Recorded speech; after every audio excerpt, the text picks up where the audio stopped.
Hi guys, welcome back. So this is part 3 of what's wrong with the world today. So in the past two parts, we talked about how scientists and engineers and generally people who create value are disenfranchised from how that value and those toys that they make are used, and then how on top of that, there's also all sets of unjust rules imposed against them and imposed against everyone. Banning free association, dissociation, and free trade, and so on.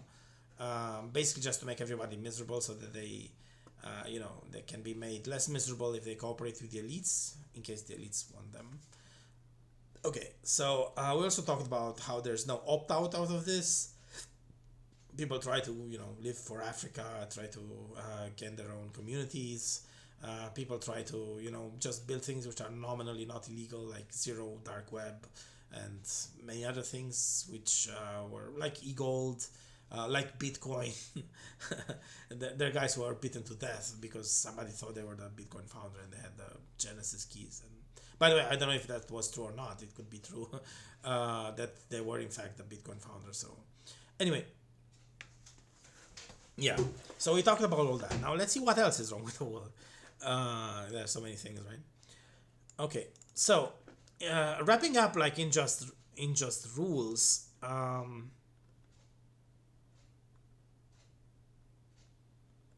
Yeah, the final thing I'm going to say on unjust rules is that you cannot change them. And there is no democratic process, no factual democratic process, not even to affect these rules. You'd say, I mean, some of you might say, okay, there's so much unjust rules, but you could fix them if you convinced others and put the right lawmakers in, and or convince the lawmakers, call your congressman. Maybe you can convince them, right, to make better rules or go away with some of the rules. No, this doesn't happen. So, very briefly, I had a piece on election. You can read it. I'm going to put the link in the description. Just know like this. So,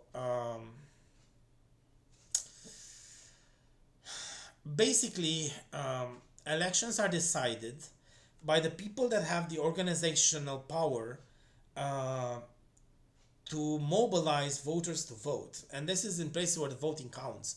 In most places, it doesn't count, like in Romania. There's one election fraud method where they have two cars.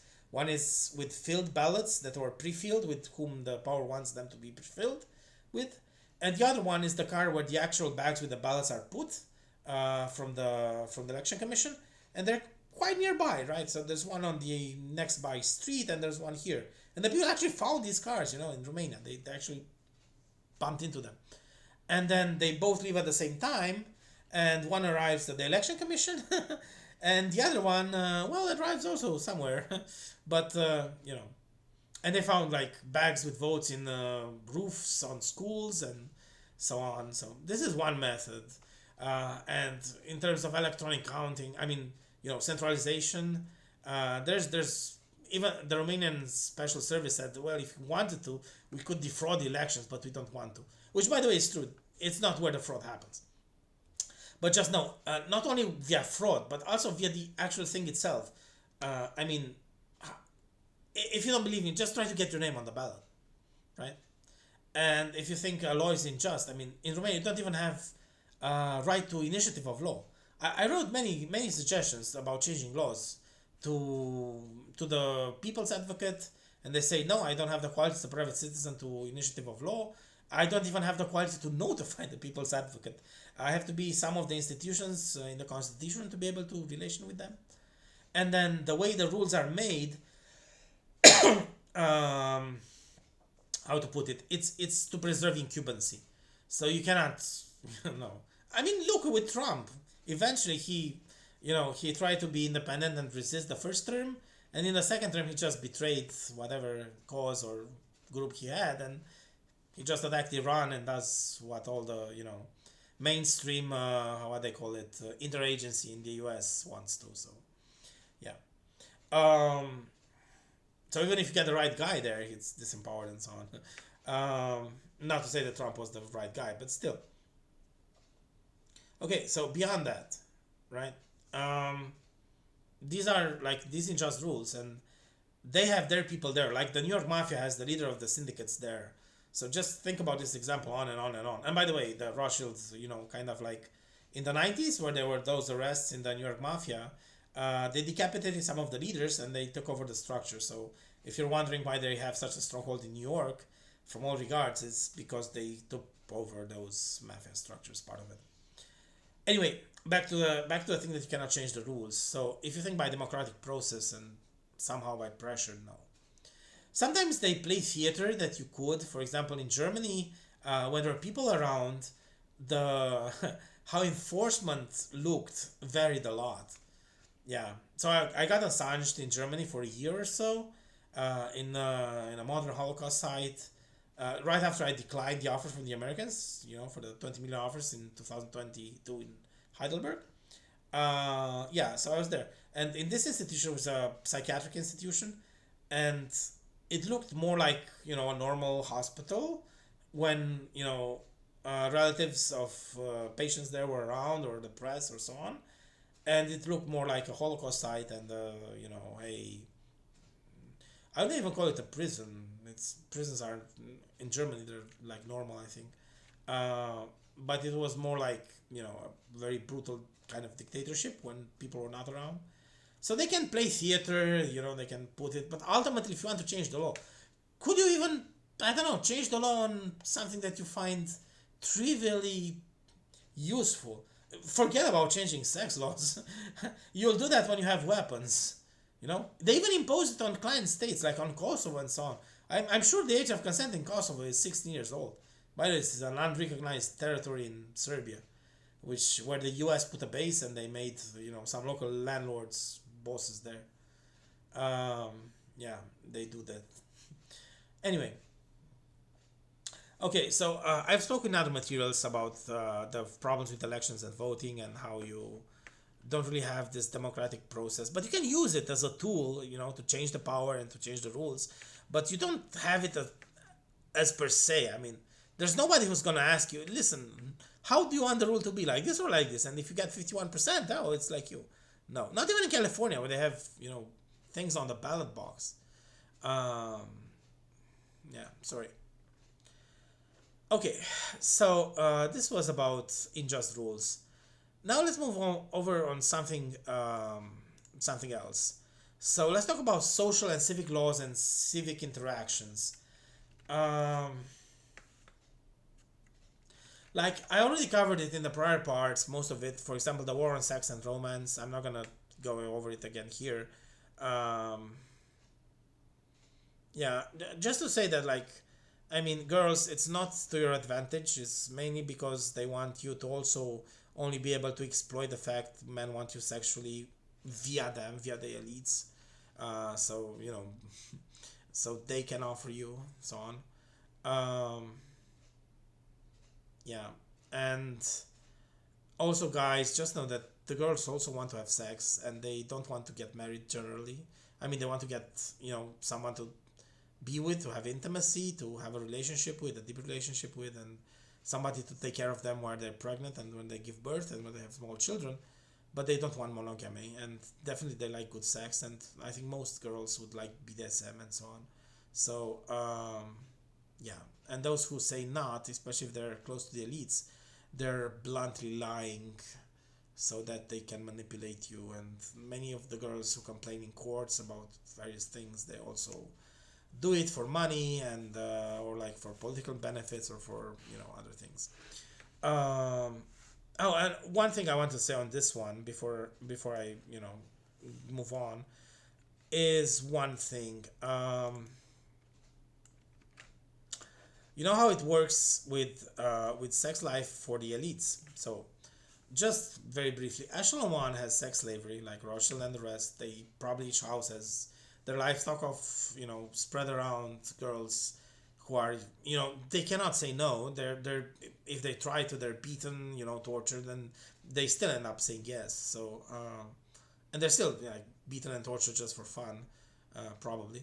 I don't know. I haven't had one, but like I'm pretty convinced this is this way. And then there, for the first to second echelons, there's the semi-annual child hunts and orgies.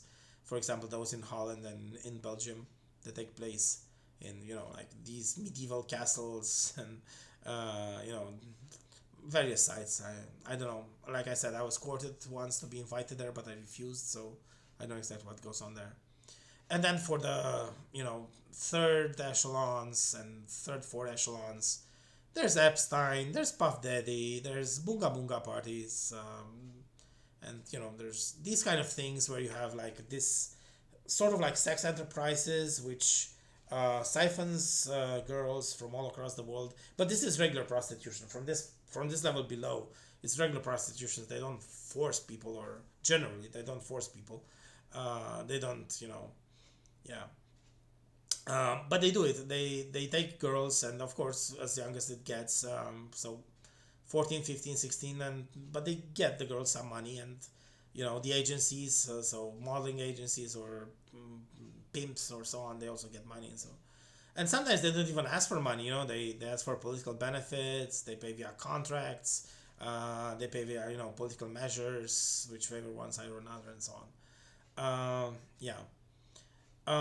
Then at the lower level, so this was the third echelon, the fourth and fifth echelons. This is girls that are contracted by the regular Freemasonry. So in the West, since the Roman conquest of Greece, they took over most of the things, and especially with the unification of UGLA, UGLS, and UGLE, they have this control over most of the lodges, of the Masonic lodges, and basically they have these girls who get jobs, good jobs, maybe if they're entrepreneurs, good contracts, and even money outright by basically selling sex via Freemasonry. And they do it with whom the lodge master, or whom the, I don't know, this process, I'm not exactly sure how it works, but this roughly this way, whom they tell it, whom they tell them to do it.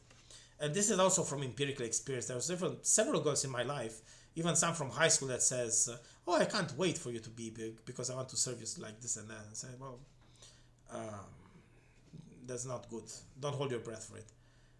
There was even a high school colleague of mine. Her name was Andrea Grigore. Yeah, she was pretty nice, pretty sexy, and she was one of these Freemasonry girls, and said, "I cannot tell you why I cannot do it now, but don't worry, it's gonna be fine." Right. There are even some from my rural town, Romania. You know, and some of them later on even got mad on me, not these ones, but others, because I didn't join Freemasonry, and said, "Oh, you're so late," and so. Yeah. By the way, girls, and Freemasonry does one more thing. So they impose this exclusivity. So if you're selling sex via them, and they don't call it like that, you know, like be with us, I don't know, this group, and yeah, and get these good jobs and so on. So they're not Masons. Freemason is a boys' club, but the girls are, you know, like the secretaries of Rand. They're with them, but they serve them and so on, and they get paid via good jobs. You know, they're the kind of girls who I would imagine get to be diplomats, get to be, you know, wandering around the Commerce Palace, get to be whatever, doctors and good hospitals and so on. So yeah, all walks of life. Which, by the way, is selling themselves pretty cheaply, but still. And one more thing, girls, if you do it like this, and Freemason imposes exclusivity. So if they go with them, they're not allowed to have sex with, you know, guys like me, you know, just off the street. Yeah, I think not even with someone they like. I don't know if they are allowed to have a husband or so, but I think not. I mean, if they do it, it's a violation of rules, and they no longer have those benefits. And of course, most of the girls are foolish enough, and they accept this. So, by the way, girls, this is called in Palestine. This is called enemy collaboration. So if you're doing it, first of all, you're idiots, and secondly, I mean, you're helping, well, enemy or competitor, name it as you will. You're helping a competitor or an enemy basically deprive us, you know, science and engineering of sex. So in Palestine and in the whole Israeli and Palestinian state, so both Israeli and both Jews and Palestinians, they would call this enemy collaboration, and they have a certain way of dealing with these people, and they don't have long lives.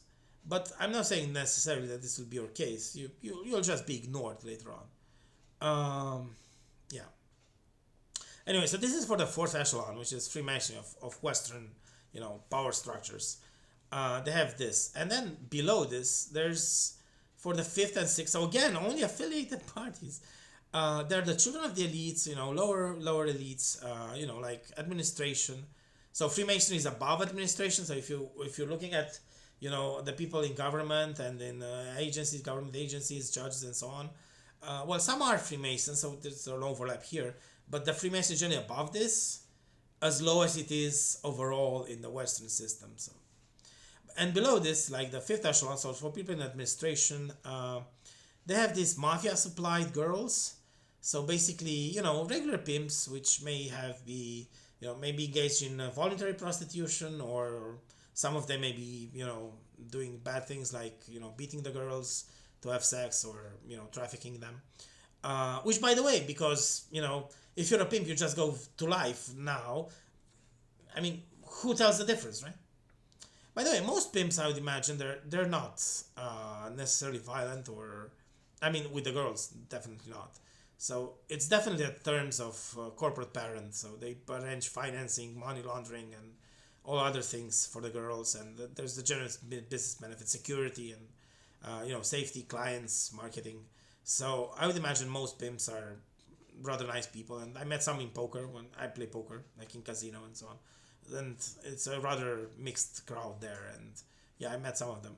Some are nice, some are not. So but anyway, these are mafia supplied girls. So if there's your average son of senator, or in not in US, in US senators are pretty high, but in other countries like Romania, or son of minister or son of secretary of state, this is how they get their girls. And of course they try to push drugs to them, so they get drug addicts as well. This is one of the reasons mafia is so hard to beat in around the world, because they supply part of the administration and they play nice with the higher ups. So, yeah. Okay, so below that, for people who are sixth echelon, so these are be like private sector entrepreneurs, small, there's also overlap, but like kind of like that. And maybe some, some non-conformists, or maybe just people with money, other mafia guys, or even people who somehow got money. There's the so-called, I'm gonna say it, they didn't include me in it, so I'm gonna say it. The so-called cosmetic scheme. So in Romania there was this thing with a brand name. Actually, I decided not to sell the brand name. So the girls were like officially making part of a network that sells cosmetics to other girls. And what happened is, in fact, girls like high school age, so they needed to be 16 plus. So they need to have, 14 plus. They need to have official age to have sex. Of course, you need to be, I think, 18 plus in Romania to be able to engage in prostitution, hopefully.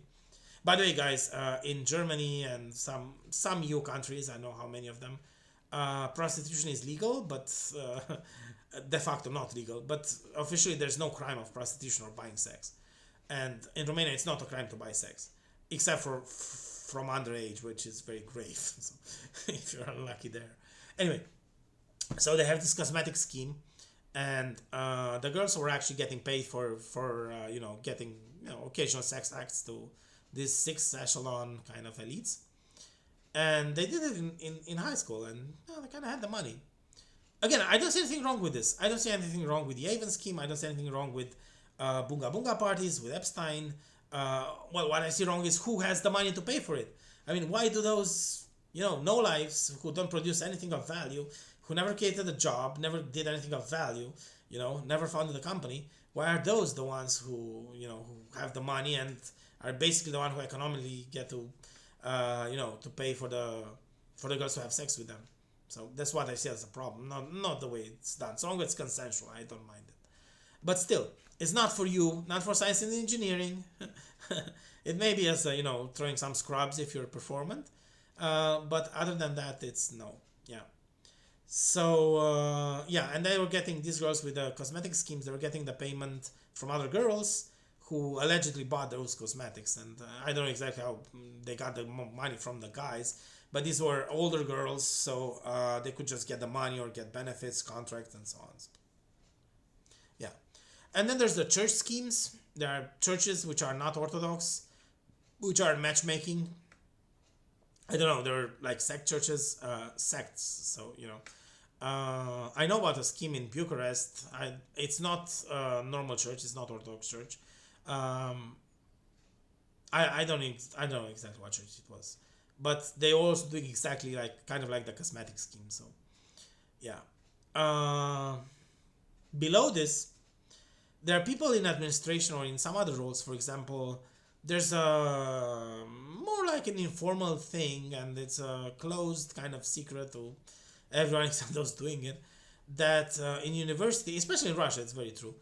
There you have the dyadia, the uncle system. Yeah, so in university, girls, especially those who don't want to spend too much time learning, they have sex with their teachers and with their professors, and generally with the heads of departments or those who decide. Unfortunately, I didn't have, although I taught at University of Bucharest, I didn't do this, and well, I only taught for one semester, but I wasn't really in a position to like pass, or I was not that important. And secondly, I didn't even consider doing it. Perhaps it was my fault. I didn't know how to exploit this. But yeah, this is the kind of thing they do. And not only in university, this is one example. So if you want to, in some universities, uh, in Romania at least, probably if you're very good and you pass, you pass. But if you don't, then you have to have sex to pass. And the same goes for girls employed in good positions, including in IT.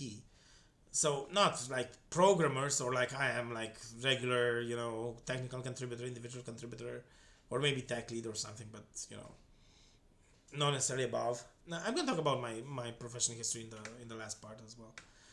So I know for sure how it works. I mean, girls talk to me about it, and I even saw one. So yeah. So basically, if you work for a private company, yeah, unless it's some project or something where the owner is not interested, or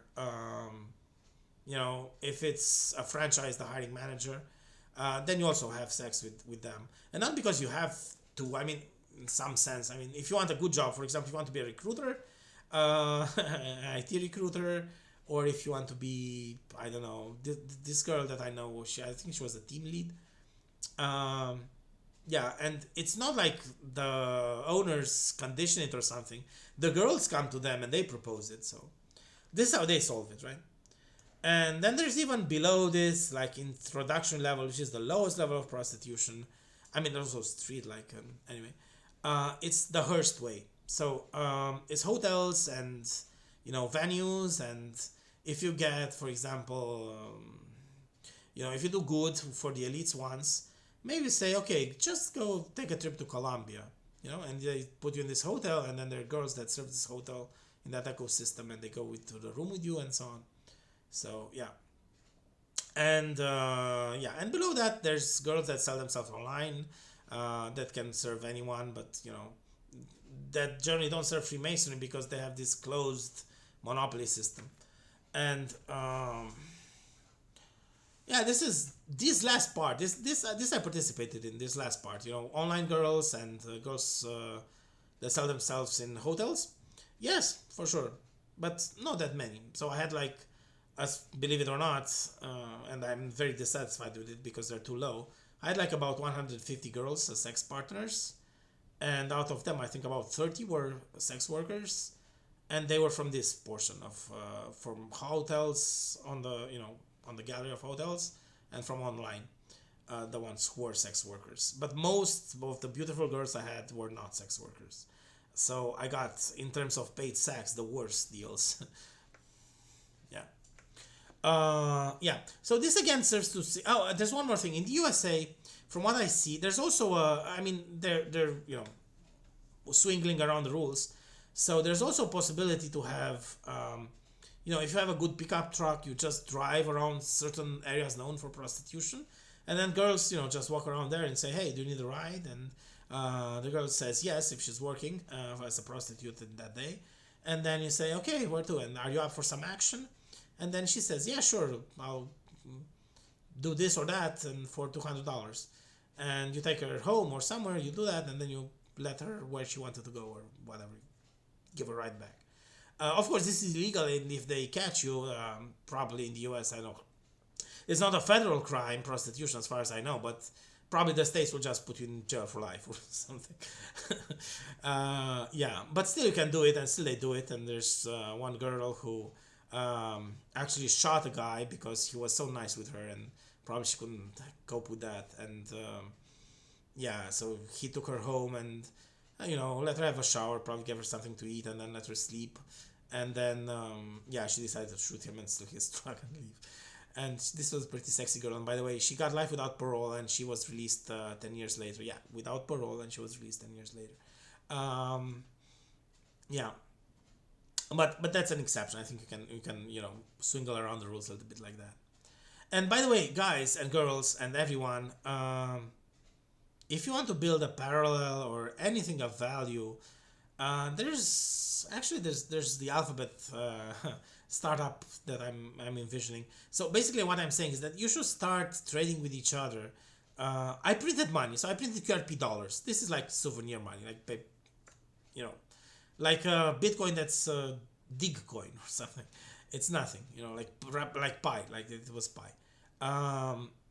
If you need it, just ask me. I'll give you money, and then you ask the guy for money for this QRP dollars. He gives it to you, and you do it. The point is to form networks, right? This is how you win. You form networks and you form economic value. You have something to give to each other and then to the others. And I mean, the lowest levels. If I want to be a software engineer and give my skills to software engineer, there's nowhere for me to do it. And I'm having a problem with this right now because since I'm with politics and geopolitics and politically involved and so on, I'm really having a tough time finding corporations that don't know about this to be my clients. And I cannot just do it, go to some guy and say, the most you'll say, okay, I want a website. Well, now a DI can build it for you for free, but still to be just, I don't know, $1,000 or so. So as a scientist and engineer, you need to be in an institute. You need to be in a company. You need to be at Google Research, at Microsoft Research. You need to be at least at Anthropic or at Google, somewhere to build stuff. But you folks, this regardless if you're scientists or engineers or not, or if you could be, girls, you can sell sex. And by sell, I don't mean for money, but I mean, this is something you have of value, and I'm sure you're aware of it since you're planning so deeply about it. And guys, if you can fix the roof, if you can build a hut, if you can, do stuff like fix the car, be a doctor. This is another skill. The mafia guys send their guys to be doctors and so on. So, if you can be a tank, that's also of value. Like bounce other people off the street, and in case if you can be a scapegoat, that's also good. If someone's take the fall, you had your things, you had your fair and share. You can do 7 years, and just you fall for it. So yeah, it's a war out there. It's a war against you. Yeah. Anyway, so I wrote about this. It's strategy 21 of the 2021 strategy report, behind enemy lines. So I'm gonna put the link in the description anyway. Yeah, so I'm gonna put mattsoft.ro in the description, and just read the homepage. It's all the important stuff is there. Is linked from there. So yeah. Yeah. So okay, in terms of social interactions, so I think they say most things in life are about sex. Sex itself is about power. But just I wanted to point something very clear out. This is a very basic need. And it's like money, so it's important only when it's lacking. I can tell you even from my own personal experience, and I don't consider I have a good sex life. I have like maybe 3 out of 5 stars when I should have 7 out of 5 stars or so at the very minimum. I can tell you there are things that are more fulfilling, meaningful, even pleasant than sex in life. But that's mainly when you already have sex. So after that, otherwise it's like thinking that you have a very bad toothache and you want to see a good comedy show, or you want to have sex, but I don't know, your hand is getting cut, or maybe that's forget about that example. Yeah. So there are much more important things, much more fulfilling things, much more pleasant things than sex. Oh, and by the way, the technology will come soon that pigs will envy us. So we men will also have quality orgasms. We'll have more than 20, 30, 40 minutes, maybe hours of orgasming via technology. So another thing of some science and technology. Pigs will envy us. But there's even much better things than that. So don't let yourself fixated on this. This is just the very basic thing with which the hegemonic elites gets you and attacks you.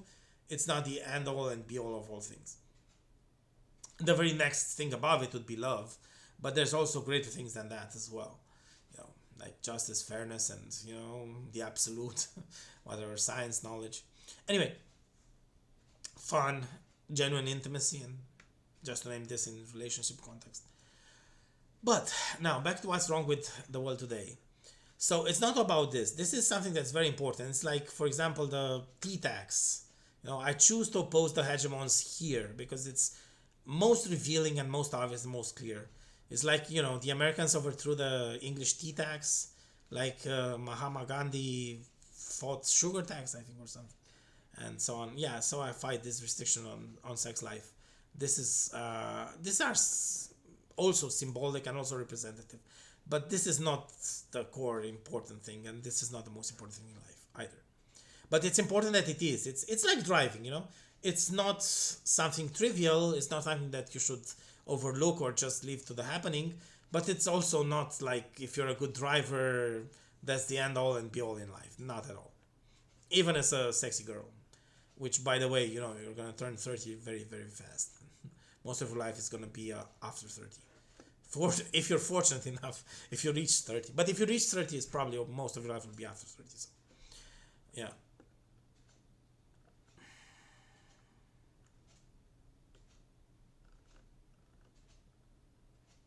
Yeah, I can see from my notes that I touched upon most of the things I wanted to say. So, in terms of social and civic interactions, there's again this idea that there's no permission for independent economic system, right? So, if you want to form independent groups, and in fact, in China, it's even forbidden to have economy outside the centralized economy. Of course, the centralized economy is somewhat fair there, but they're still not fair to science and engineering. They just have the top of salaries, like we do in everywhere around the world. We have the highest salaries, and we're the ones getting robbed highest percentage wise. So, yeah. But still, it's very difficult. And the fight against Bitcoin, the fight against cash. Oh, by the way, did you know that cash is no longer anonymous? So if you pull cash from an ATM machine, the machine associates it with the transaction, which means with you ultimately, and it also has which banknotes were put there, even if they're not consecutive. And banks actually do keep track of this cash. So if there's, for example, $100 that is known to have been tagged as being involved in the drug trade, and you have 10,000 of those, and you want to change them. By the way, I know this also from payouts in poker. You want to change them at an exchange house. Well, if you want to change them at the bank, you may have the surprise to say, no, this is drug money. We're going to keep this here, and we're going to call the criminal police. And they're not even going to say that. In fact, they're not allowed to tip you off. They're just going to say, I'm sorry, I'm going to have to keep this. Just call this number or something. Yeah. So parallel economies are forbidden. Independent, self-sufficient, no, not permitted.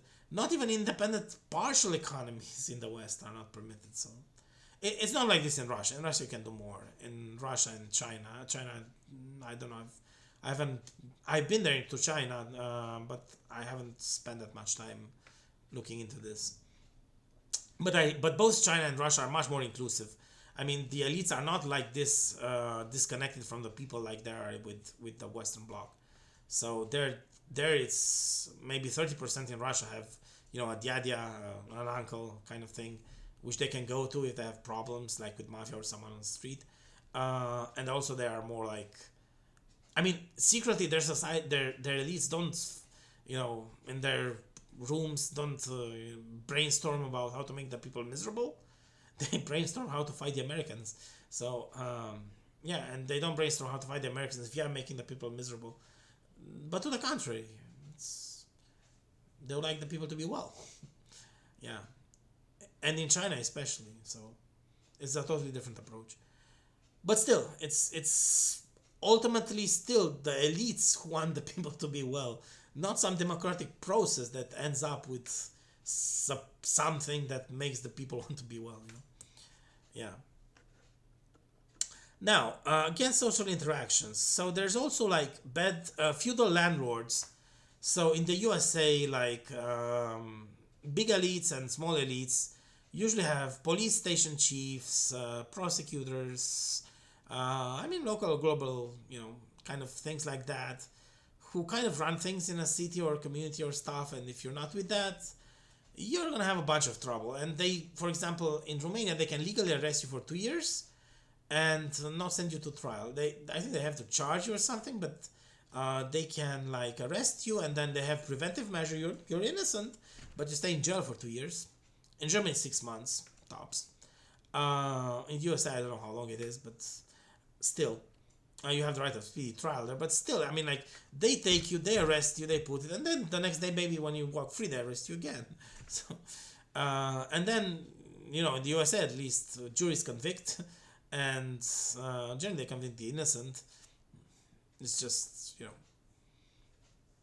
they yell hardest and make there are people who can lie persuasively, like prosecutors, and they're actors like that. And well, if they don't get you the first time, like with Gotti, which was an actual mafia man, but they had to try him despite prohibition on double jeopardy like 3-4 times before they could convict him, and then they also went after his son, who didn't set up the mafia, or and they killed the son person as well. So yeah, so it's really terrible. Now, the worst thing here is that the law itself, as unjust as it is, and I talked about unjust rules and laws, it's not even observed. So if you get to court, in Europe at least, it's going to be very arbitrary. First of all, in Europe at least, you're going to rely on the court to get you out. So you're already in prison factually, and it's the court like...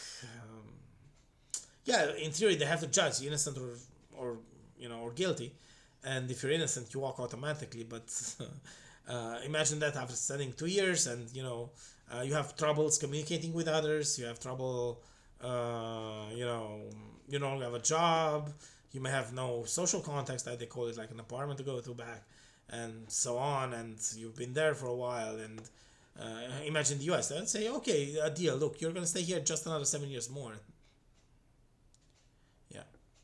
So I'm going to talk more about that, about judicial problems later. But let's see about corruption. So there's corruption, good and bad. So good corruption, very briefly, is when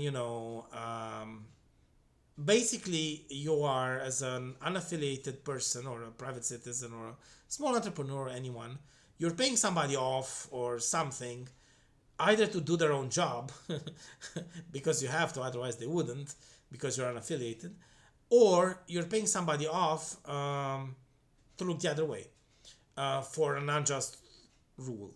For example, for prostitution, or for I don't know, for drinking underage. By the way, my grandfather gave me the first glass of tsuika, which is an alcoholic like vodka, Romanian vodka, when I was 0.5 years old, and I never developed a problem with alcoholism. Neither no one in my family. Yeah, but there's corruption good, and then there's the bad corruption. And in terms of bad corruption, the most important is state and corporate procurement. So first of all, there was a very good study on this, and I have it linked in one of my articles. I don't know if it's available online anymore, but there is one corporate world. All the corporations, via capital ownership, stock ownership, had controlling states in one another, and it all, going up. It was all a kernel of about 1,000 interest groups, so like 1,000 families. And even within those 1,000, so 1,000 families control all the corporate world, 1,000, super entities. And then going further up, there were like 43 that controlled like 30 or 60% or something like that, So basically, when you're from McDonald's to Adobe to uh, I don't know, to Herman to, so if you're a fast food employee or a programmer, you're still the one corporate world, one corporate world. You can look at this as a centralized entity. Of course, within it there are various interest groups and people, some level of competition, but not in pleasing you. They're not. Nobody's striving to please you. They have a certain business environment, and if you ever do an MBA, you're going to learn about this. A certain business environment, they're striving to optimize it and make the highest value for their shareholders or owners, and they have nothing to do with you as a consumer. You're as a beneficiary. You're not a client necessarily. You're just someone that consumes something they do. Um, yeah, so this corporate, there's a monopoly on procurement, hiring, selling, what kind of products they do. There's the famous thing with the light bulbs when they wanted to make the light bulbs worse, and there was an oligopolistic understanding that all light bulb companies make the light bulbs go out faster so they could sell more. And everything right now nowadays is no longer made the Soviet model. Make once, buy once, lasts a lifetime. No, it's more like something as a service. So even cars are made to self-destruct now every 3, 5, 4, 7 years. Computers, which used to last longer, are still made to self-destruct. Phones, especially. They even cut one up when it notices the battery degrades. It slows down by, deliberately, so to make lifespan shorter and make these consumption cycles. But this is just these are just proofs of one corporate world. And then if you want to contribute within the system, there's this monopoly, right? What are you going to do? Who are you going to sell to? This is the biggest problem of any entrepreneur, myself included, right? I sell computer science services and other stuff, and I managed to make $1 million from selling it, but and like working the fact like 3 hours a day or so while doing it. But and the rest, doing political activism and doing my own stuff. But still, the problem, which is by the way, was okay with them, the 3 hours a day, not the activism part, because that's what they expect in practice from a software engineer, not 8 hours sharp. There was one company, Core Software, where they expected 8 hours sharp to work all the time. But everywhere else, if you do 2 3 hours of work and the rest you just are there and not do anything else, they're happy with it. So yeah. So whom are you going to sell to? And then there's also the uphill monopoly. So if you want to fund a business, maybe in computer science or something, where are you going to get the software engineers? They're all working at corporations. They have these corporate conditions, and you're a startup. And even especially if you don't have funding from I don't know what they call it, DTS capital or something. Anyway, if you don't have venture capital from the Western hegemons, from the Western elites, how are you gonna compete to pay those guys off? Well, now you have AI, you can just buy tokens, but you get my grip. And then there's state procurement and state hiring, and I spoke a little bit about how girls get jobs in both state and private settings.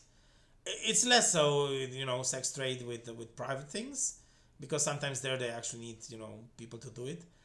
So it's with private things they also have sex, but they generally have sex with way higher ups in the context of Freemasonry and so on, not with the hiring manager or with his boss or not even with the office head, the local office head. You know, yeah. And by the way, if you want to be an independent contractor, I'm really striving to be like that. You're gonna hear something like, we're trying to, we're looking only for full-time employees right now. Um, we're getting along with someone else. I actually sued Adobe for discrimination for hiring, and by the way, by the law, I should have won. I made all the right arguments, and I had clients before and after Adobe. I'm an international Olympiad laureate in computer science, so they had no no credible way of saying that they rejected me for technical incompetence during the interviews.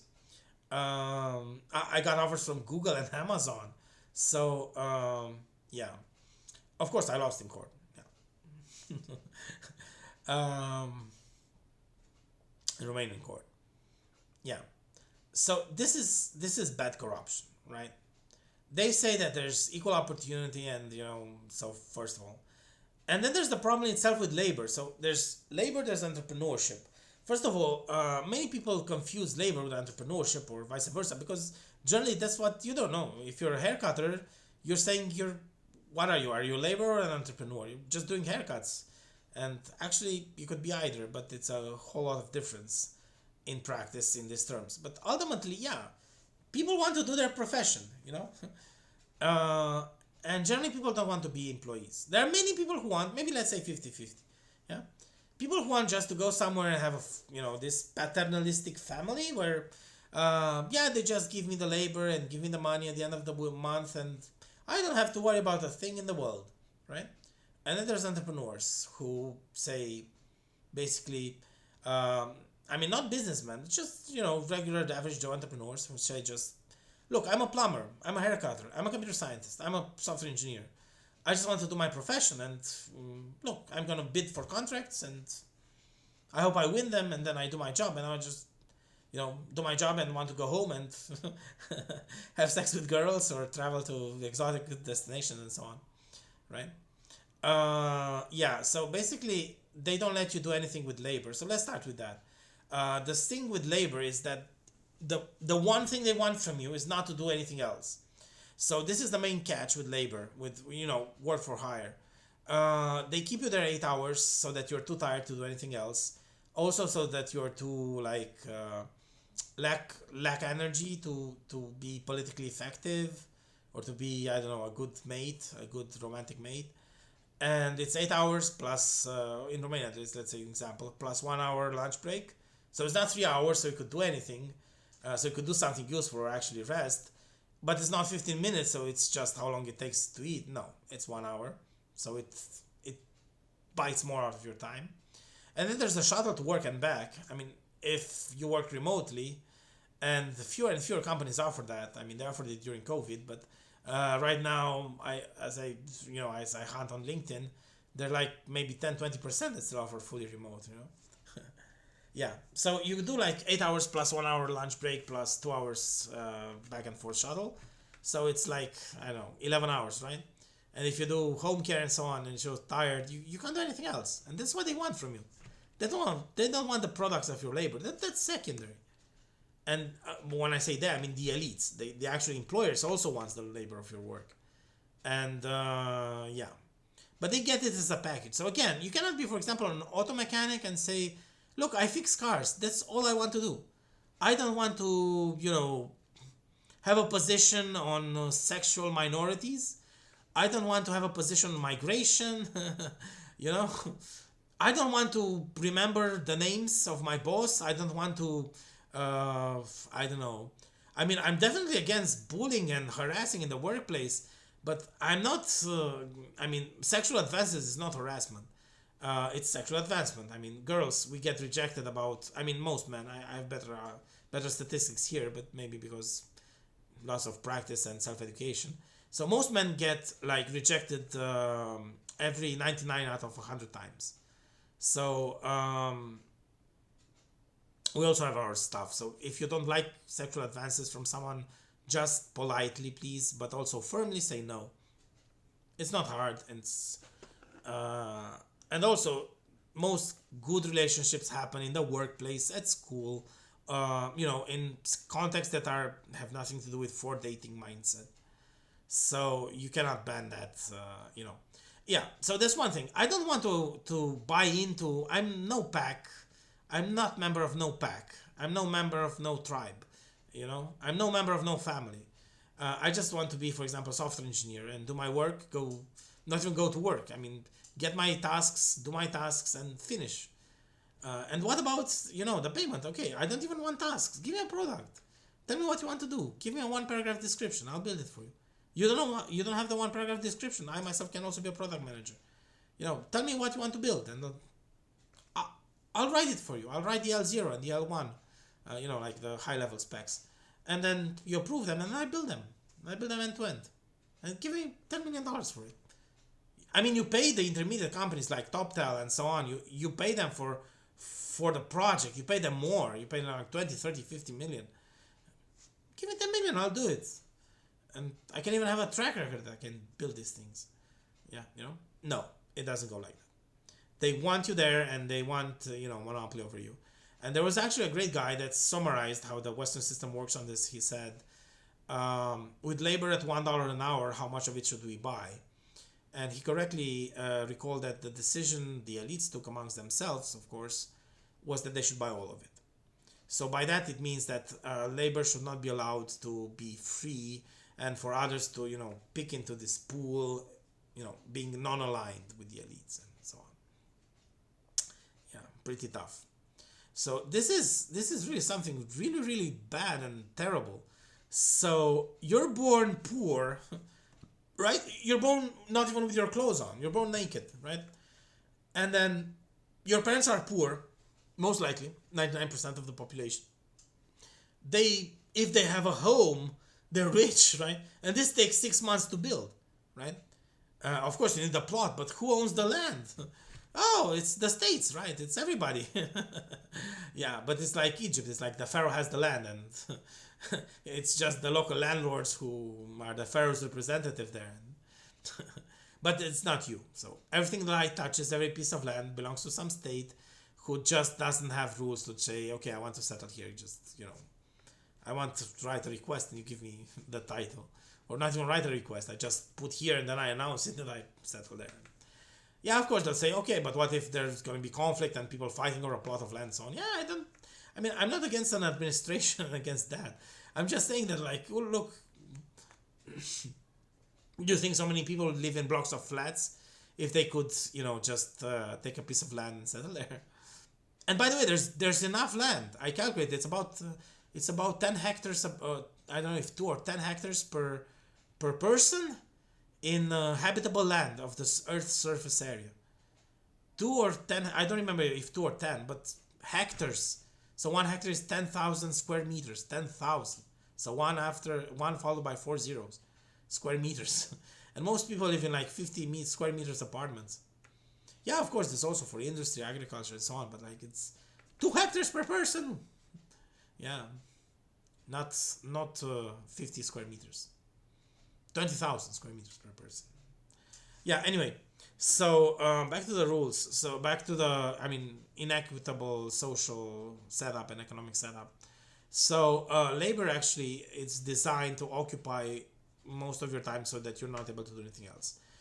And it's attributed corruptly. So, for example, me, I'm a very good software engineer. I'm even a scientist, so I'm top. I actually got offers from Google and Amazon, and I think that proves it. I worked for Bolt. I did the internal router on Bolt, so like sort of like a Google Maps router, and other things. But like, I cannot get contracts because of politics.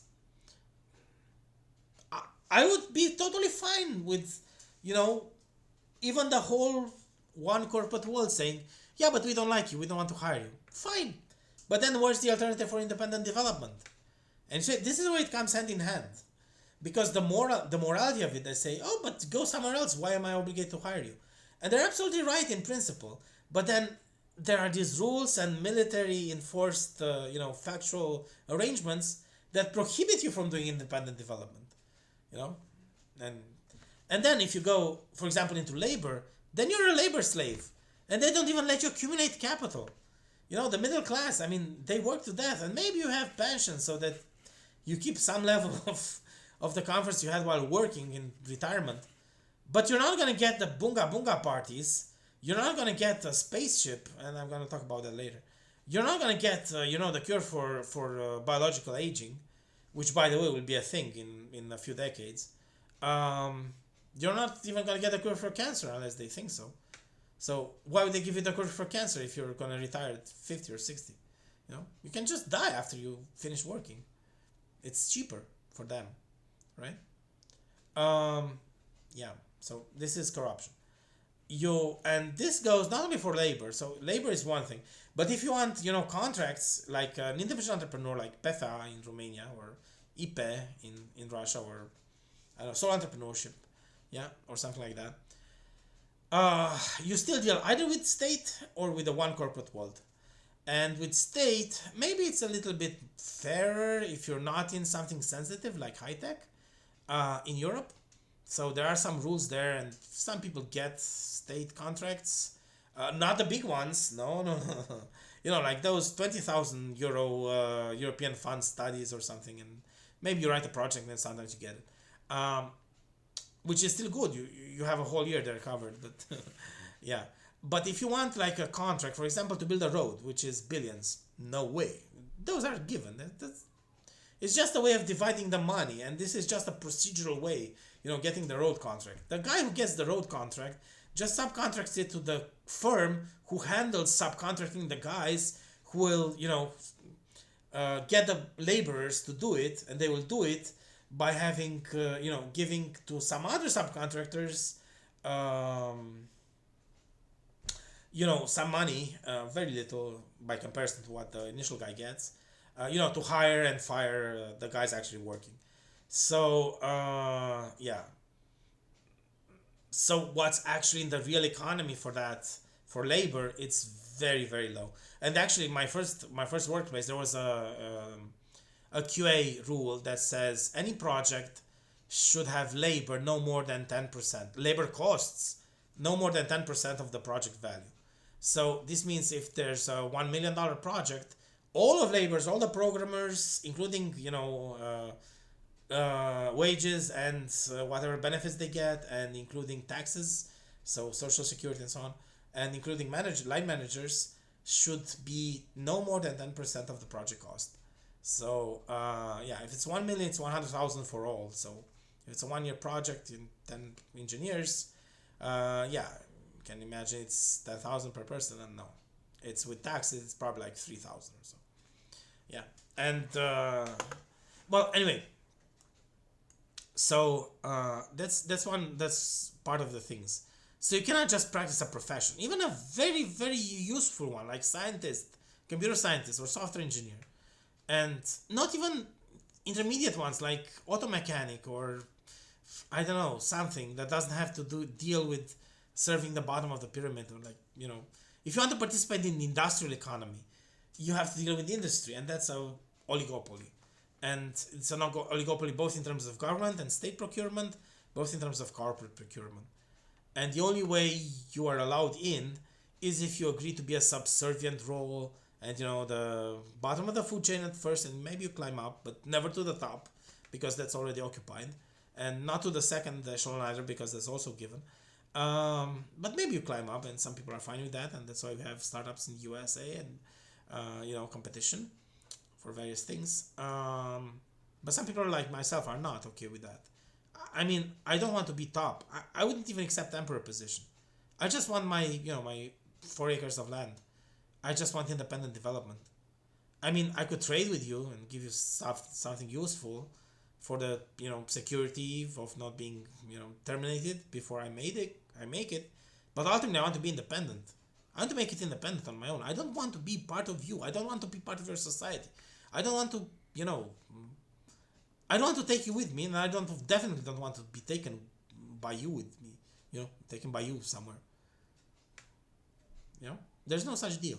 And even if you're not that ambitious and you want just to, do your stuff, no, you have to, kiss the ass of someone to get contracts. And you either do it by joining Freemasonry. They don't make you literally kiss ass. They actually, make you think like, Vladimir Putin said, like a bridesmaid, and yeah, but ultimately screw you. So, yeah, so there's no independent economic opportunity, and there's even the economic opportunity there's corrupt in the way it's distributed, and they have specific rules, like audits and anti-corruption bodies, which besides doing some useful things as well, so-called printing the money, they generally are just a political tool for persecution. People who try to build a Transalpine Highway or do research companies in Romania, they got problems with this anti-corruption body that are. So yeah, and they have other rules, like if you get European funded projects, then they have audits, and then there's just a piece of paper that's signed that says not compliant, and you have to pay all the money back. And of course, you have to sell to someone. That's a core criteria in the project.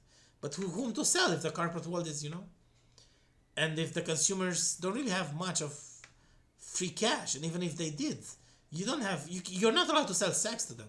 You're not allowed to sell independent development or weapons. So, yeah.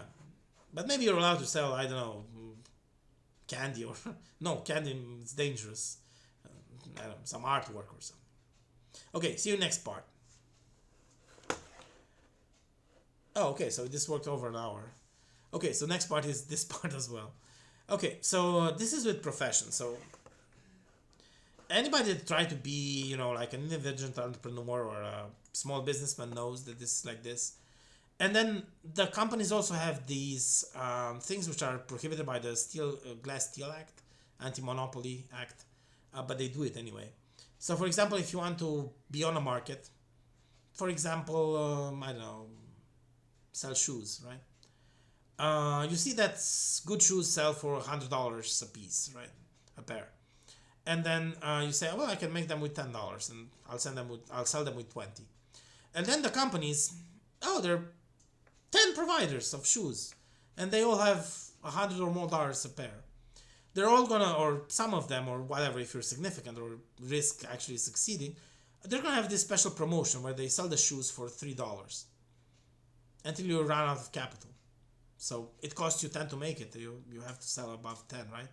And they have economies of scale and so on, and not necessarily even with, they don't have to call the gendarmerie to beat you up or attack your supply chains. They just have economies of scale and scope and other things, in management theory, and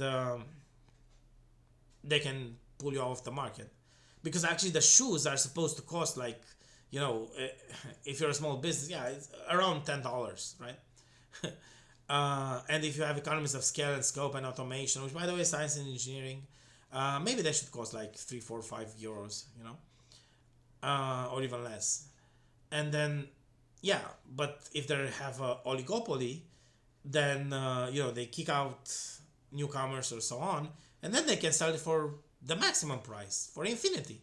Of course, nobody would pay like maybe 10,000 pair of shoes because they don't have 10,000, right? Or maybe they wear sandals or something. But if they have also shoes and sandals, then they can sell for as much as, the equilibrium. Doesn't matter how much they cost. That's not even a factor. And this goes for steel and so on. And it's actually worse for the important stuff, for science and engineering. So there, the guys, the elites, made it specifically so that we are totally unable to monetize knowledge and smartness. And this is by so-called false embracement of the open source philosophy. Of course, it's not free and it's not open source, but, since there's all this oligopoly of capital, every Y Combinator company and every venture-funded company like, Sequoia Capital and everything else, those entrepreneurs, they also compete in some sense between them, the capital owners, the investors. But generally, they also see where there's eye-to-eye interest, and what they do is that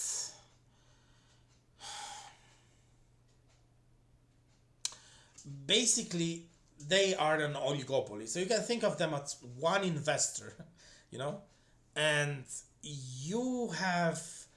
they have made it so that, if you make an open source component, maybe you have some freeware and then some premium stuff or something like that. And if you have venture capital, they pay you with the capital, supposedly to make this open source thing. You don't have customers, so it's basically like a scheme. But you made this open source component, say for example, Kafka, right? Or RabbitMQ, or I don't know, something that's, or Redis, right? Many things that serve like for what is now data center software, like Amazon, what they call it, AWS, or Google Cloud, or Microsoft Azure. So if you're, for example, I am capable of developing for scratch all the cloud infrastructure and all the services that are out there. I have sufficient computer science knowledge. Give me, I don't know, 2-3 years that I could develop it all, maybe even less, right? From scratch. Of course, there are some optimizations that even go into hardware a little bit and so on, but I'm sufficiently smart, and maybe even so smart, that I could do those things. I myself personally, Mircea Digulescu, And I could build this cloud infrastructure, software infrastructure, and it would work 80-90% as fast and as performant as it does now. And by the way, that 80-90% would be sufficient, because if I made it available to Iran, or made it available to the average Joe, without putting the contingency that your data is mine. If you get hit by sanctions, I close you know the knob on you, and you lose all your data, and you don't even get to trade. You no longer have access to customers paying you or getting your service online. If you get hit by sanctions, right? If somebody labels you a terrorist, you get on the SDN list, or suddenly Stripe is not going to work anymore. Suddenly AWS is going to deny your business. By the way, they're doing it also with things that are not nominally illegal. For example, they're not hosting porn sites. They're not hosting escort sites. Although they're legal in Europe, they're not hosting in prostitution. God forbid. My, right? Now, regardless if you think they should be hosted or not, this is an example of thing that it's not illegal. There are things that are not even illegal in the US. For example, certain types of controversial political speech, or which was banned on Facebook, for example, political ads and so on, or many things, or alcohol, or say for example somebody argued for legalization of pedophilia. Do you think that's gonna fly on Amazon's web services? Do you think there's by the way, a website which I think is legal, that has drawings, so not photographs, just drawings, which apparently are legal since the site is up for many years, that have drawings of girls before puberty getting spanked, and the owners actually had to change internet service providers a number of times. Although what they show, the content, is legal. It's not illegal. They didn't get arrested for it. They didn't get shut down by the FBI. It's legal content. They have like drawings with hand and pen or pencil or something, of girls getting spanked, of preteen girls getting spanked, and they didn't get it. Now, imagine that, for example, you'd say that you want a website that funds a revolution. I want Down with the Rothschilds. I want independent development. I want this and that. I mean, if they could shut down things that are lawful, for example, they may ban anti-abortion things, or abortion, or pro-abortion things. Yeah. And they do it. For example, I got banned on Reddit, and I got reinstated a number of times. Why? For publishing my works in cryptography, which is basically cryptography that really works. There was a Reddit that's called r/crypto, and this is about cryptography. And I kept, after the Heidelberg incident, and posting their very in-depth analysis, I probably think that they felt like I'm giving too much out of the house, and I'm getting a venue for self-promotion there. And they just keep, banning me as spammer or something. I keep contesting it, and after 2-3 months, Reddit reinstates my account. But if I try to repost there on r.crypto, I get banned again. And I did again. I reinstated my account, and in 2-3 months I get it back. But factually, I cannot post. And this is, again, another veto. So this is the third thing, maybe. Public utilities that can veto you out of life. And you think GDPR or something, or European norms protect you, and of course that's not the case. They protect the elites, because European elites don't have that much high tech thing, and they want the high tech companies to be forced to serve them the way they want to, the elites. Yeah? So it's not for you. It's nothing. It's for your benefit, for the average Joe. So yeah. But before serving, the problem is you cannot practice a profession. You cannot practice entrepreneurship, because all the guys that have any source of money, and by the way, we can go into how money is printed and how it flows. All the guys there cannot trade with you. Why? First of all, because they have decision-making centers elsewhere. And even if they don't, if they wanted to trade with you, their other partners, with how they get the money, they say, if you trade with Digulescu, we're not going to trade with you.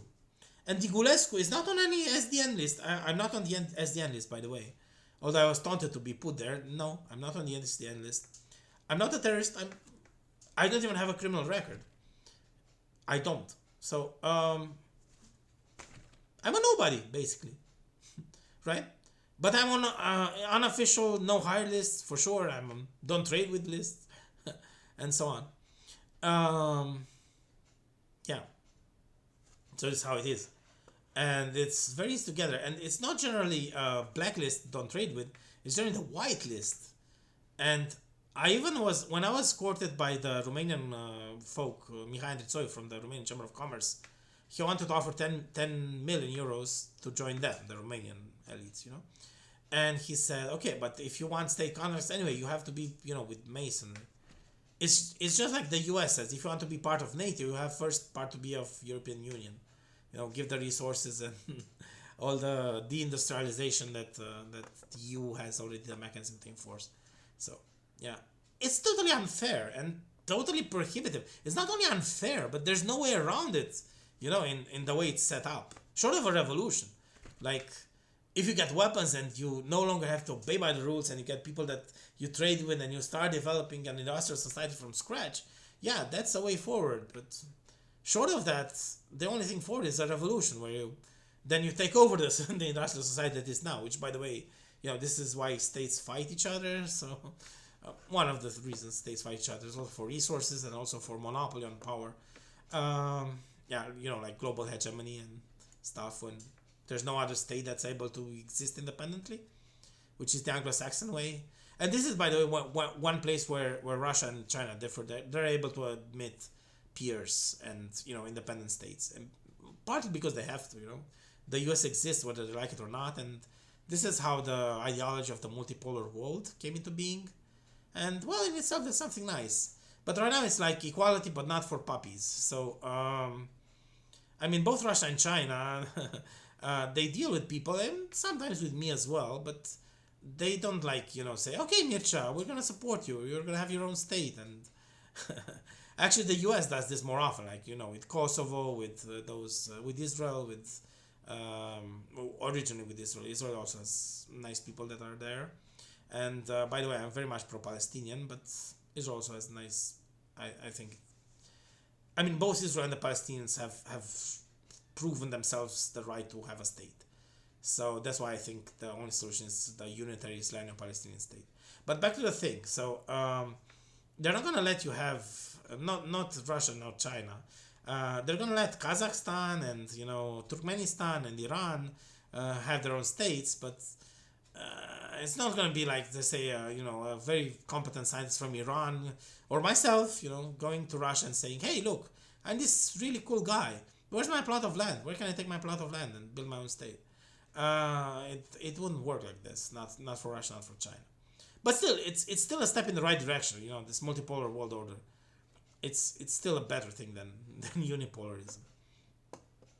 Right. So like President Vladimir Putin said, like monopolies are generally bad. It's except for the one who has them. So, yeah. Okay. And then there's so moving on with social relationships. I think I covered bad corruption pretty clearly. So you have no economic opportunity outside, the system, which is run by these elites. And of course, they don't want you to be in the independent development, and they don't allow it. And you cannot compete with them. And they also pick winners and losers further down, and they generally pick it the unjust way. Why the unjust way? Well, because they kind of got cornered themselves that way, right? So because it brings more love to them, right? If you're a guy, for example, that's not really smart, and then you get the best girl in class, the best girl in school, you're probably gonna love the American way, the American dream, the American way of life, the American system, right? Whereas if you're the best guy in school, a guy like me, and you get the best girl, let's can say, oh, finally I got it, and I had to kiss the asses of these guys to get it. This is, well, at least I finally got her, Who's gonna love you more, right? So that's why the Western world solves, conflicts and stuff unjustly, because they get more power that way, And when they have to do it, it's probably too little, too late, or they give you something that you define just for everyone anyway, just like the devil, right? So they take everything from you, the hegemons, and then, for example, this right to have consensual sex with attractive young women, And then they say, oh, you're above the law now that you're with us. Oh, cool. What can I do above the law? Well, you can have sex with attractive young women. And yeah. And by the way, girls, if you're above the law, and if, you know, the law, like you think in your benefit, equates rape with sex, with consensual sex. So do you think that it matters anymore what you want when, you know, a guy gets the right to have sex with you? Do you think it will matter anymore, the consent? To me, it matters. I mean, I find it really awkward and disgusting, maybe somehow, unless the girl likes it. Sometimes some girls like to be raped sometimes, but beyond that, it would really, it's a turn off for me, you know, to try to force someone, to force myself into someone. But ultimately, I mean, like, you know, they take this away from you. They take it. First of all, they take the economic opportunity, so you have nothing to offer the girl anymore because, like I said, there's no independent development, there's no economic opportunity, and there's also the laws against it, and there's also the applications of laws and the unjust, you know, completion to laws, and I'm going to talk about that later, and even more stuff that happens that's not that prohibits you from doing it. And then they say, okay, you're with us now, and yeah, you can have that. Yeah, but it was yours to have in the beginning.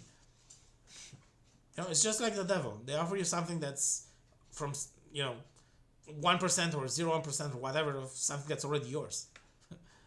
Yeah. People like me, libertarian people, and generally science and technology, we don't really need to be above the law. A just libertarian law, yeah, I'm fine with that. I'll just compete, and we're kind of winning in the competition, you know, in fair science and technology competition. And I'm also like, since I'm in state building, I understand the opposite side as well, you know, like people with, you know, mindless brutes, let's metaphorically call them. You're not all mindless brute guys, but like, yeah. I mean, I get it as well. And my answer to that is that you're also going to be an interesting sex dish for the girls, you know, and you could get it without the risk of paying alimony, without the risk of getting accused of rape, without the risk of getting shot because you bother us, you know, so long as you don't bother us, and so on. So one answer to that is polyamory. But anyway, back to the things. So yeah, so this is why de facto the situations are resolved unjustly. So this pattern of injustice that goes on, it's basically by design. Well, they don't like, many of people, including Andrew Sar speaks tremendous from Heidelberg 2022. He's a fine gentleman. And yeah, Oxford and Harvard double educated, so yeah, he's a fine gentleman. Um, and I don't think he once said, look, Mircha, we're not the bad guys. And he believed it, you know? And of course, there's many idiots and fools, and yeah, I'll talk about that later as well. But ultimately, they don't necessarily like doing injustice. They don't necessarily like being evil, but they do the work of evil and they do evil stuff because they kind of got cornered themselves into doing it. And now to keep their power and to get, you know, the scientists who hate them now to cooperate, they do even more injustice, you know? And I think that's one of the major things that's wrong with this world. So not only don't you have economic opportunity and no independent self-development and blah blah blah, and also no right to self-defense, so you can be, you know, taken at fists fight and by the brutes on the street and so on. But you also, like, the situations are resolved generally unjustly until you make it very high up. Yeah, they're gonna solve it unjustly because it's more profitable to do it so. Yeah, absurd. Uh, yeah, so this thing with under consent of king, you know, fornication under consent of king, and every economic relation under consent of king and so on. I mean, even this conceptually, some people can have a very big problem with that. So big that, for example, look at Cuba. All the more advances of modernity and of, you know, technology and so on, they couldn't corrupt Fidel Castro or his brother in 50, 60, 70, 100th century almost. You know? The US elites, I mean. And not even kill him either. Which is generally how they do it. And they did it to me. Like, they offered the carrot, and when I said no, they also had the stick, and they put me in, how do you say it, in psychiatric for a year or so. Actually, for life. They were planning to kill me there, but I managed to get away in Wiesloch, Germany. So, I managed to get away with help, including from the psychiatrists, from the doctors there. So, yeah. But this is kind of like the standard pattern of economic hitmen from the USA. This is not what I have against them. It's the injustice and the all the other things that I say are wrong with this world that I'm talking about here. So this is not the main thing.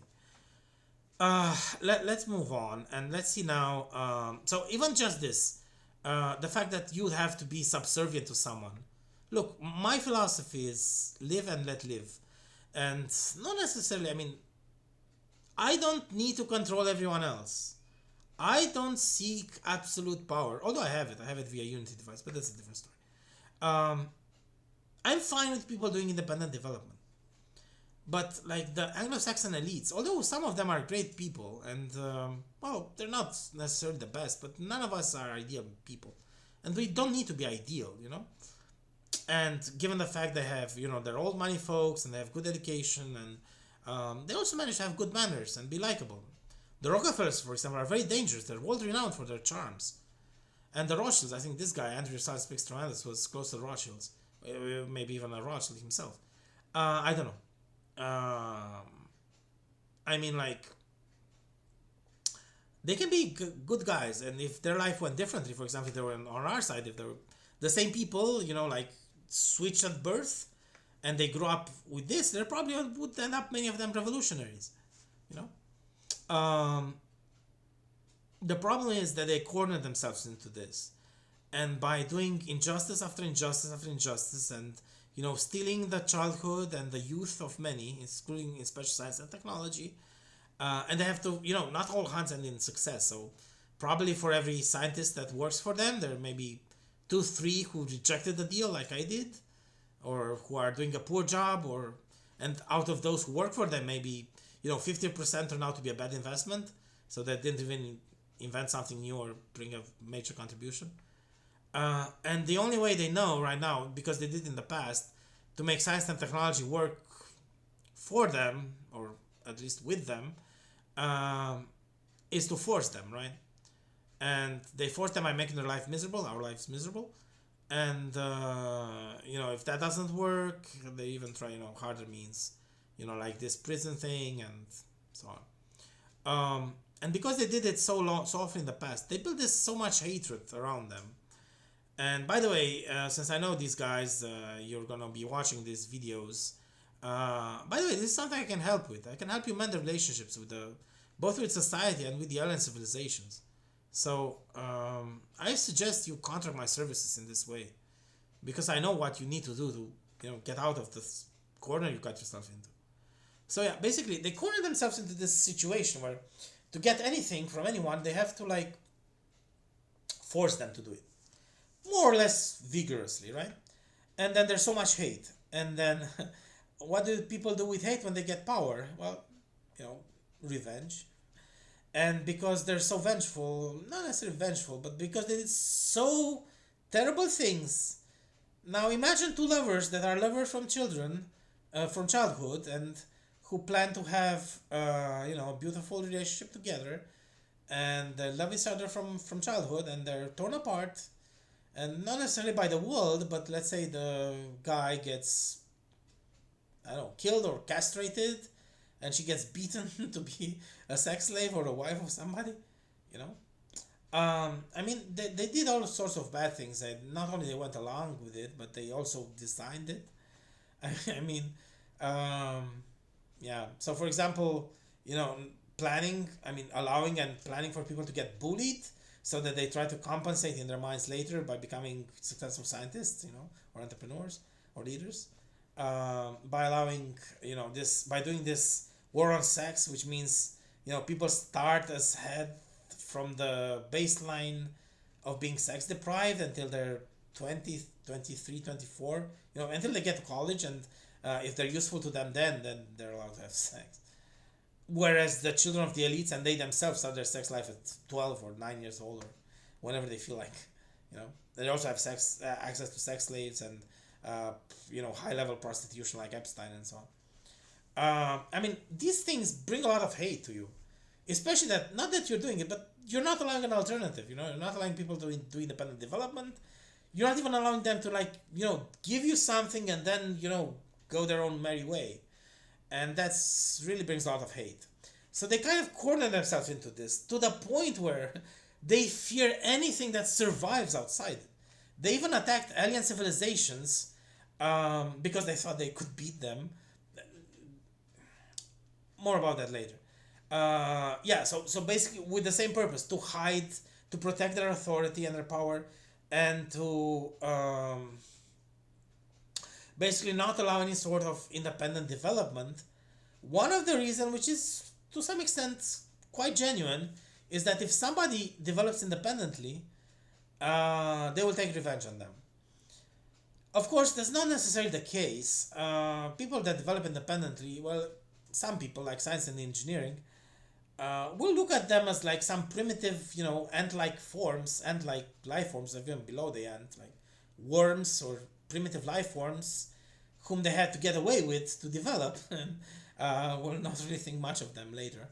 Especially when, what do I do? Pay some cost to revenge on these guys, or just live a fun life and explore space and time and, have sex girls and sex slaves and whatever, but because at the level they're thinking, and they're not totally wrong, many would take revenge once they reach military self-sufficiency and they have capabilities against them.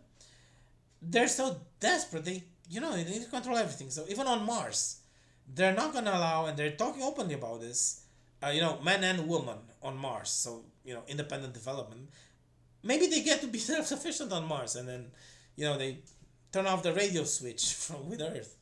What they're gonna have to do? They're gonna have it's a pretty long way to Mars to send the Marines there, like they did in Africa to exterminate them.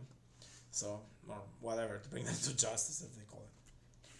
So yeah, this is that bad. So they're not gonna allow it, and they're gonna systematically disallow it.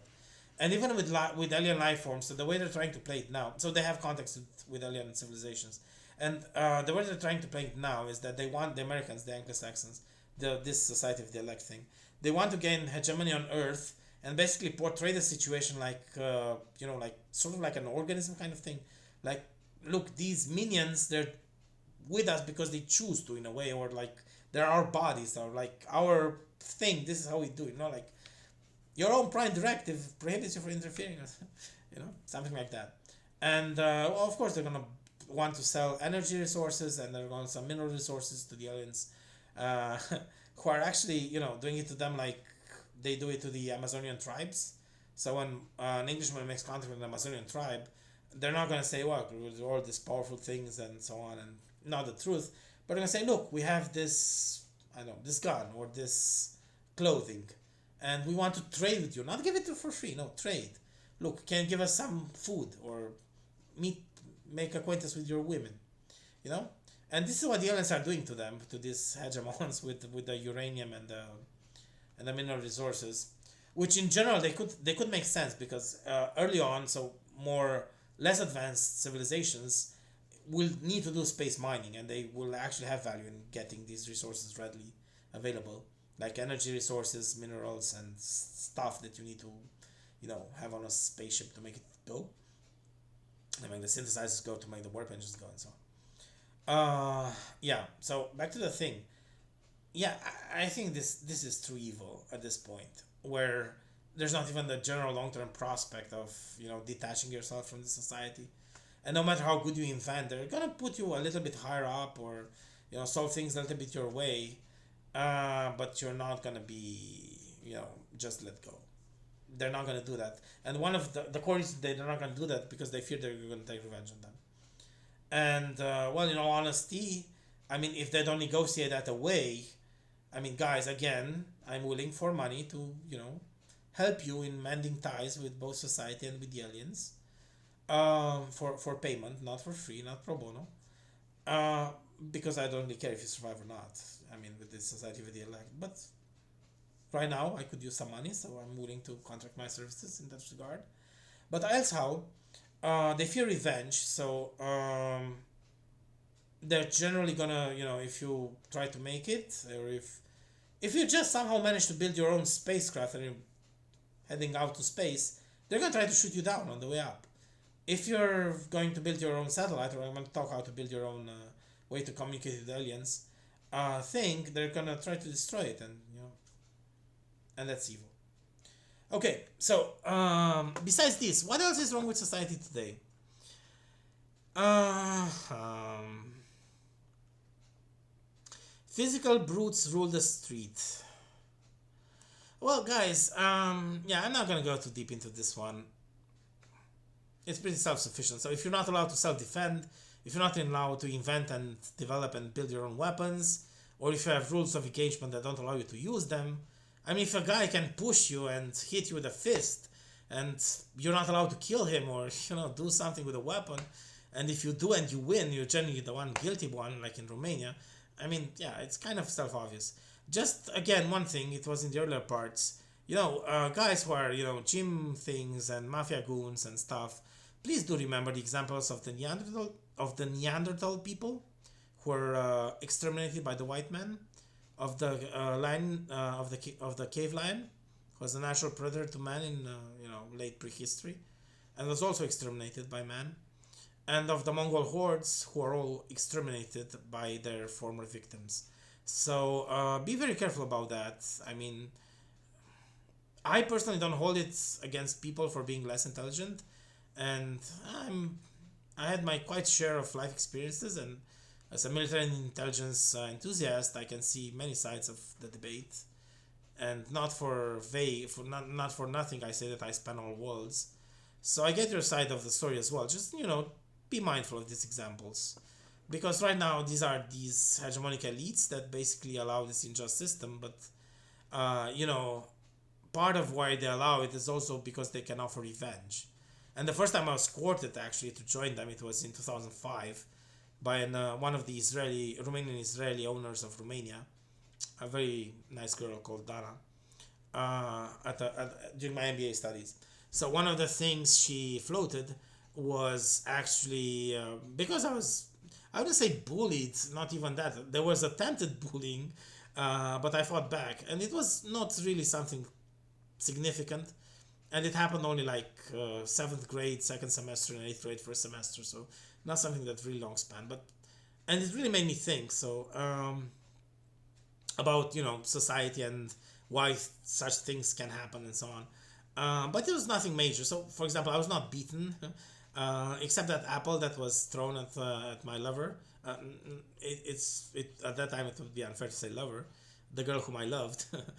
um, yeah, it's nothing that you could actually say it's that major, but it did involve physical violence. So like pushing, cursing, and the threat of violence. And yeah, it's this hegemonic system that allows you to get away with it. You know, mindless brutes and people who think that way. And well, I played benefit denial, and it's not only benefit denial, but I have my way, I have my path, and I have my vision of how I want the world to be and how I want to shape it, and it does not align with the Western hegemons, with their view. So, but also, like I said, when I was first time courted, they hinted like torturing those guys to death. No, actually, not even to death. This nice lady, this nice girl, she was in her 20s then. She offered me to like basically give blood transfusions from their own blood to these guys, and basically just have them tortured. You know, even to this day, I don't know if they die of old age or maybe they die of sleep deprivation and so on. So again, just guys, bear in mind that we software and science and engineers are the ones creating things of value, and if it wasn't for the society of the elect and their rules, yes, that's also fair to say. I mean, I could build a killer wasp drone right now. Could you? I mean, maybe the cartels could get a scientist that builds them for the Mexican cartels. Maybe some mafia things could also get it, maybe. But I mean, like, could you do it? Could you? Maybe you're more apt than me to get a gun. Some of them. Oh, by the way, those guys were eventually involved with the mafia. Those guys I was talking about from the 7th and 8th grade. So This is where some of their toupeism of their came from. Anyway, yeah. So I think this is pretty much enough on this kind of fiscal brutes rule the street, and how this is something wrong with this world. Let's say now dictatorship of the worthless minorities, aggressive feminism, hyper praise of the sub mediocre, and woke culture. Okay, about woke culture and this, I already spoke a little bit and why it happens. Um, yeah. So about all these minorities and some mediocre and the dictatorship, it's like I said, it's who's your daddy. They do it because if you give an unjust advantage to an addressable segment of the population, you're probably going to have them, or at least many of them, vote for you. You're going to have many of them actually factually supporting you, not only voting for you, but if you put them in state administration or in some positions, they're going to support your policies. They're going to support you, and they're going to be somewhat loyal. You know, and this is why they do this, like aggressive gayism, you know, aggressive feminism. One other reason they do feminism, like war on sex, and they want unaligned, sorry, independent scientists to like vanish and disappear and die. Like don't mate and don't. Yeah, and also like non-immigrant white men and generally the educated or the smart uneducated, because they're generally against them. So this is like just like the Nazi purges. The Nazis in the 1940s, yeah, they killed the Jews, but they also killed like everybody who was against them, and this means like intellectuals.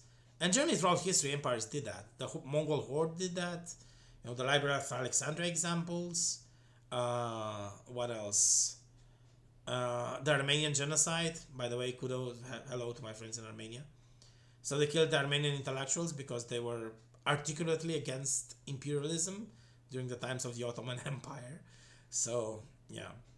And the Nazis did the same thing. So they killed intellectual elites and intellectuals and regular white folks, and especially Russians and all the people in the what is now the Baltic states, in Estonia, Latvia, Lithuania, all the good people that were the locals there, because basically they wanted to live in freedom and independent life, and they were not manipulable, and they were very costly to integrate and co-opt, or impossible, just like with me and so on. So they killed them, and yeah, that's one thing they do to things that are against them. But then again, if you offer the destitute, like migrant, when a migrant arrives, let's say on a boat from Africa, and lands on the shore in Europe somewhere, he has nothing. I mean, if you give him more than you give an average worker here, who's your daddy? I mean, who's he gonna love? Yay, the American dream. Yay, the European dream. And he will work for you. And if necessary, he will even go, join ISIS for you. Become a jihadist for you, or join military, or even, do assassinations for you. Because you treated him well, and it was way below his potential. And that's why, I mean, these elites align themselves, or like gain, or use, more like to say, the destitute masses.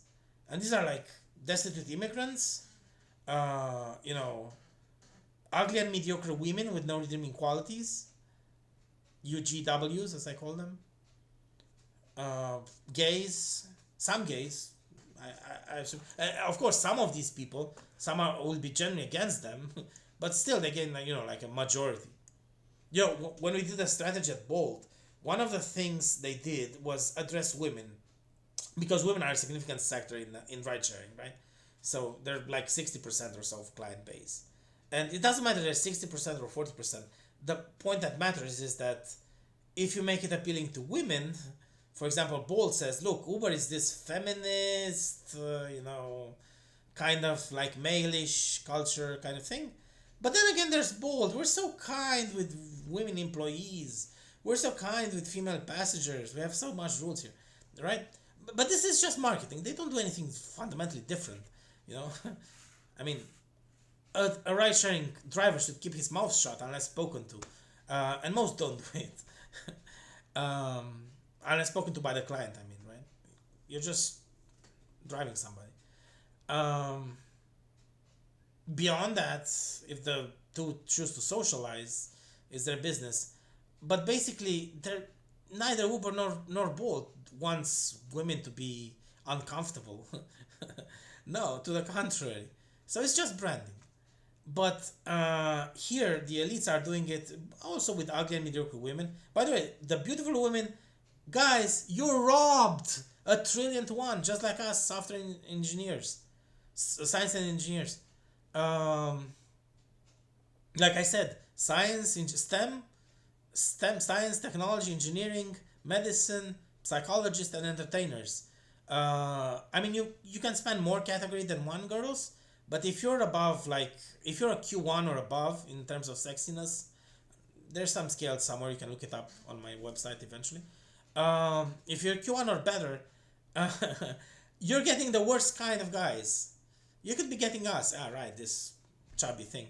But you could also have like 10, in your stable. You can have 10 of those muscle guys, and and you can do also anything you want with them, including make them have children with you if you wanted to.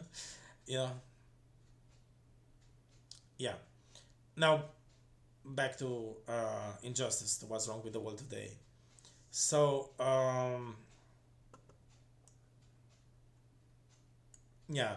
So this is why they're giving these advantages to the minorities, because they're an addressable segment, and they generally get more support than opposition. And again, by doing injustice and giving an unfair advantage and unfair, outcomes, they build more support for themselves, for these elites. And that's how they get to like through maybe 15% of the population support. And then using advantage of incumbency, maybe they multiply that to like 20, 25, 30%, general support that says, well, I don't know if these guys are, maybe many say they're terrible. And many in the administration say, yes, they're evil, they're terrible. Which, by the way, is not entirely true. They as persons are not necessarily evil, but they do evil. And yeah, and they're against them, but still they support them. So they get to 30%, and then, there's always going to be confused people and undecided and so on. And on the other side, they're like 40% against it, but, the active are quite balanced, And this is all due just to incumbency, the advantage of incumbency, or so-called first mover advantage. Yeah, and that was management theory. So okay, so I covered minorities as well. I covered economic blackmail and sidelining arguments. So I said that they're basically a monopoly. So if you're born naked, you have nothing, your parents have nothing, which by the way I think is also unjust. I mean, first of all, me as a science and engineer, I should have all the benefits of modernity for free because I could invent them. I could invent them and I could feel them. I mean, at least not only me, but all like us collectively. This is a science engineering class. Or okay, because maybe some are smarter than others. I can invent maybe satellites, but not, I don't know, cure for aging, right? And the guy who invents cure for aging says, well, I want more than one satellite. I want 10 satellites or whatever. But then again, I can study the cure for aging and so on. But anyway, what I mean is that we scientists, which are, like I said, 1 in 1,000, so 0.1%, all of these categories, STM, um, PE, STEM, psychologists and entertainers, um, 1 in 1,000, and software engineers 1 in 10,000. So like 1 to 10 million people worldwide. I mean, we should be the ones who are doing great, right? And calling the shots, not these elites. And then, if even before then, I mean, look at. By the way, who's I heard that he's a great guy. This footballer thing, Messi, yeah. Um, I mean, the guy who wins the Nobel Prize gets $1 million, which is less than Messi makes in 1 month. And I don't think he plays 2 or 3 matches in 1 month. Maybe two. I don't think he plays three per average, in a month. Um, yeah, a match lasts like a day, or maybe two because you have to be rested the day before. So you know, get a good night's sleep, not party and have sex all night before the match. Yeah. So yeah, this is also a hallmark of an unjust society when athletes and clowns, basically circus clowns and athletes, get a much better economic outcome than the ones creating value. Which since the invention of fire science and engineering, Before it was also more contribution from like labor and from military, the so-called mindless brutes now. Um, and always it was science, technology, engineering, management, psychologists, entertainers. And leaders. Yeah. So science, technology. I mean, some science and technology don't have what it takes to be leaders, but most of us do. So we can substitute there as well. But leaders as well. So let's put it: leaders, science, technology, engineering, management, psychology, and entertainers. Um, Nothing else matters. Yeah. What else is wrong with society today? Um, Deficitary city, urban, rural, individual security setups against other humans, except as for the elites. Yeah, I already covered this in as I went with the speech. So, who has all the guns? Who controls the rules of engagement? Who has the courts in their favor? And regardless of what happened, and it's only the elites and their acolytes, you know, and yeah.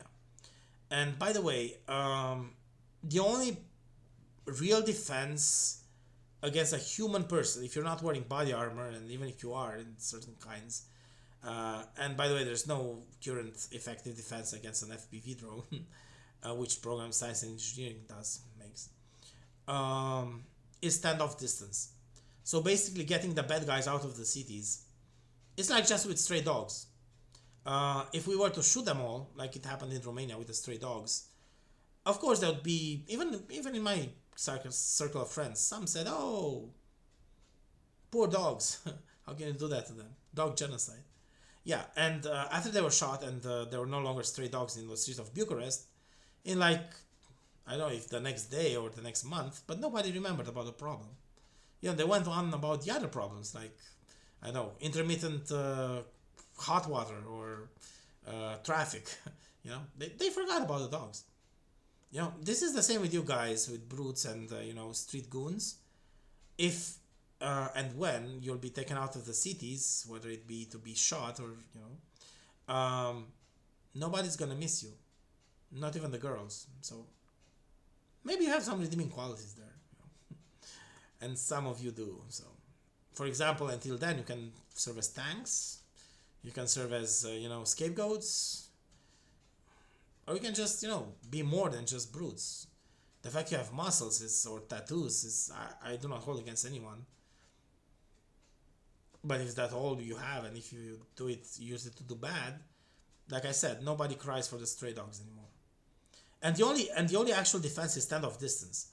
If a guy with a knife attacks you, um, or with the latest assassination against Trump, so a guy with a gun actually entered running the security filter. He shot one of the guards and he passed the security filter.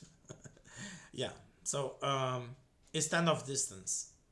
So that's how you solve it. There's no there's situations for which deterrence doesn't work. For example, a person who's homeless and who knows he will eventually end up institutionalized or in prison. Yeah, he's going to prison eventually anyway because that's how the system is set up. He cannot take a plot of land and live peacefully. He cannot have girls that would maybe have sex with him for some some sort of dish. Do you think that guy is gonna refrain from raping someone before he goes to prison? I don't know. Maybe it depends how analytical he is. Maybe he wants to delay it. Yeah. Or if that guy sees how he could live if he only stabs you and he thinks he gets away with it and takes your, I don't know, BMW or something. Yeah, so this is really bad urban planning. I don't think children should automatically get residence permits in the cities of their parents. I mean, they can live there while they're in the in the children box, or like cats, or until they're like school age, until they're 6 7 years old, because they're not really that dangerous until then. Um, and also their psychology is not really aggressive until puberty. It can be, some is more, some is less, but generally with good education, usually it starts when when sex deprivation starts. So, which by the way, if people had more sex, which is normal, then there would be a lot less violence in the world. So just like that. Look, take Armenia for example. There they have a really bad model with people marry, but at least that much they have sex, even if it's terrible and it's early on. It's one person generally, but they also allow prostitution. They have people from Iran working as prostitutes. They're from Russia, from everywhere in the world, and in Georgia as well, where it's officially, I don't know, semi-legal or banned in some regards. Um, you know, and this is because generally people also get sex, and this is why it's much less conflictual. One of the reasons. That's education, culture, and you know, a good outcome. And actually, it comes to the people. It comes to the good people. Like the Nazis purged the kind, intelligent, calm people. If we, the calm, intelligent, calm people, were okay, not to purge you, but just to make a city of our own and live there, what would happen is that we would live in peace and we would need very little police. Maybe if some children start, to be allowed in the city or something. And you guys, the outside, would be like Redville. You'd destroy yourselves. This was a great experiment. It's called Rat Paradise. Look it up. Is where just the average rat, they were put in an experiment in a habitat where they had lots of food and borrowing places and so on, and they became very violent society, and eventually, particularly on the topic of sex and relationships, and eventually they stopped mating and they went extinct. Yeah, so without us guys, without science and technology and leaders and the kind guys, I mean, you'd have long been extinct. So you're welcome. I personally am not asking for any favor because of this. Just know it. And yeah. So yeah, so city planning should be arranged differently, like not like the way it is now, and the way it's not, and also why the police generally don't have the manpower and don't have the interest and so on to solve many things is because from the elites they're tasked with protecting the elites, and this is especially prevalent in Russia. Um, they're not tasked with upholding the law, They're not your personal bodyguard, and oftentimes they even say it. The law of police does not provide for me to be your personal bodyguard. If you want a personal bodyguard, hire one. Both in Russia and in Europe. Yeah. Other terms of urban planning, I mean, like, those are just mere house problems. This is not a fundamental thing of what's wrong with this world. Although there are issues there as well, like too many blocks of flats, too little, neighborhoods of houses and so on. Also, the way the mayors is arranged itself. I mean, why should there be a person who decides the city plan? I mean, it should be like some federal law, and then you just have to obey that. And if you don't break it, you go to court. There's no need for a mayor to give authorizations to build stuff or do urban planning. If you get a person to do it, then it becomes politics, and it's the powerful who decide. Anyway, yeah, standoff distance, why blocks of apartment houses. Oh, this is a good one. No right to self-defense in schools. No man's land in schools, hospitals, military installations, and so on. Like old age shelters, homeless shelters, and so on. So basically, like, the way it works in Romania and in Europe and in America, I don't know to which extent, but I'm sure to a large one, is that if you get into an institution, it's like, including at work is less so in labor, but if you go to school, if you go to hospital, if you go to prison, if you go to military installation, or these kind of things, it's as if the laws are suspended there. You only deal with the administration of that, and it's which oftentimes treated like a self fiefdom, like they're the local gentry or the local feudal landlords. And then, I mean, in Romania, children aged 12 to 14, and after 14 for sure, they answer criminally. And yet there's so much violence in Romanian schools. Well, not in all, and I mean, in all there is violence, but not in all it's such a big problem. But I don't know that many children convicted. And generally in Romania, they get convicted to child, like special schools or something. In America, I mean, the wrong people, like my synonymas, like Cassandra Bjorge or so, who, after all, they were just had a bad moment, but they're very good people. They're the ones treated as adults. They don't convict the bullies, the school bully. They don't convict, like, a school guy raping another someone in school, or they don't convict, like, um, you know a guy being and starting to fist fight with someone, or you know or taking their belongings and throwing them on the floor or something. Although they should get prison sentences for this. And the problem is that this is not only in schools, this is also in hospitals, in prisons especially. I mean, so much violence in prisons. It's just like school. A bit worse because, it's worse. But what? Is the law suspended there? No, it's not. Officially, it's not. Yet it's like that. And it's like that also because of this hegemonic elites.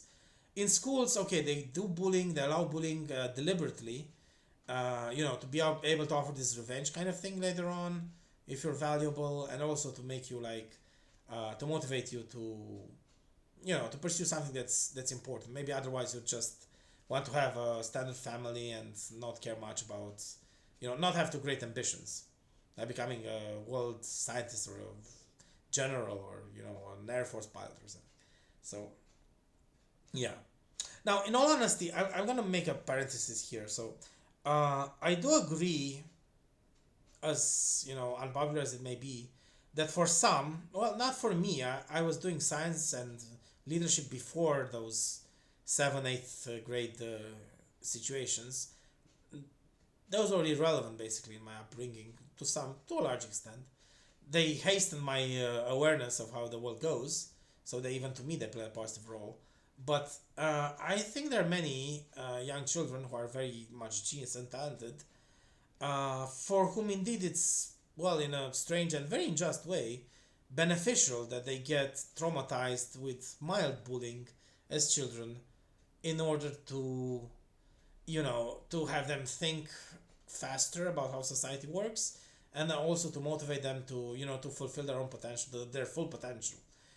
Not just settle for something that their maybe stupid parents have readily for them, or to try to strive for more. I don't contest that this could be this way. What I contest is that, like, this is, I mean, in the end, the person should agree to this. When he becomes an adult, you should be able to say to him, look, this is why I allowed it then. And this is also unfair for the guys who are allowed to perpetrate violence. I mean, the elites are basically offering their heads on a plate later on, if you're someone of importance. Like I said, in the first time I was courted in 2005, they offered to be tortured for me, not for me to torture them, to have them torture these so-called bullies, and give them transfusions with their own blood. So probably they could even now be alive and still get tortured. So I mean, it's also a bit unfair to them. I mean, to those guys who could perhaps amount to more than being brutes, or being bargaining chips to be tortured, so that the science and engineering guys do more. But in all fairness, speaking as a psychologist, I don't have a psychology degree, but I'm pretty good at psychology, as a poker player and as a military strategist. Um, yeah, it can be beneficial for some children to get bullied early on. It's bad if they get harmed, if they get their balls cut, or if they suffer some malformation or really bad things. It's also terrible if a girl gets raped as a child. It's very traumatizing. What I'm saying is that, at least for some boys, it might also be, there might be some truth in the value it brings in motivating them to reach their full potential. It's very sad, but for some is. But it's just like, physical punishment of children. I don't mean sexual. I mean actual physical punishment of children, where they're, I don't know, age 7 to 12 or 14, where it makes sense, or 6 to 14, whatever. For some, it can be very beneficial. It's called, in Orthodoxy, we say that beating is broken from paradise. And for some, it can be this way because it, steers them on a path. And many girls who got, physical punishment from their mothers actually told me that, yeah, it kind of like got them a little bit into focus. Um, it's also very bad, and most of the time it's the bad thing. It's not punishment, it's not education. It's either sexual abuse or just abuse, usually by a frustrated father or frustrated uncle or parent or guardian or whatever. So it's also very bad. But I mean, I want to make this parenthesis to put it like, you know, beatings for education for children, bullying for motivation for children, as evil and as bad as it has, and as much as I condemn it, with the elites doing it, there could also be some some value in it. For some, for others not. So just keep an open mind on it, I suppose. Okay, we're reaching about 2 hours with this part. I don't know if the recording will stop automatically at 2 hours, but we're still gonna find out. So yeah, let's just see first if we can continue. Yep, yay, it worked. So I can speak for more than 1 hour in this software. Right. So yeah. So I was saying about another thing wrong is that the law is suspended in these institutions. If you're in a mental hospital, especially, it's so hard to get out. I mean, if you don't own an apartment and you just say, "Look, I'm fine now. Just let me out." It's so difficult.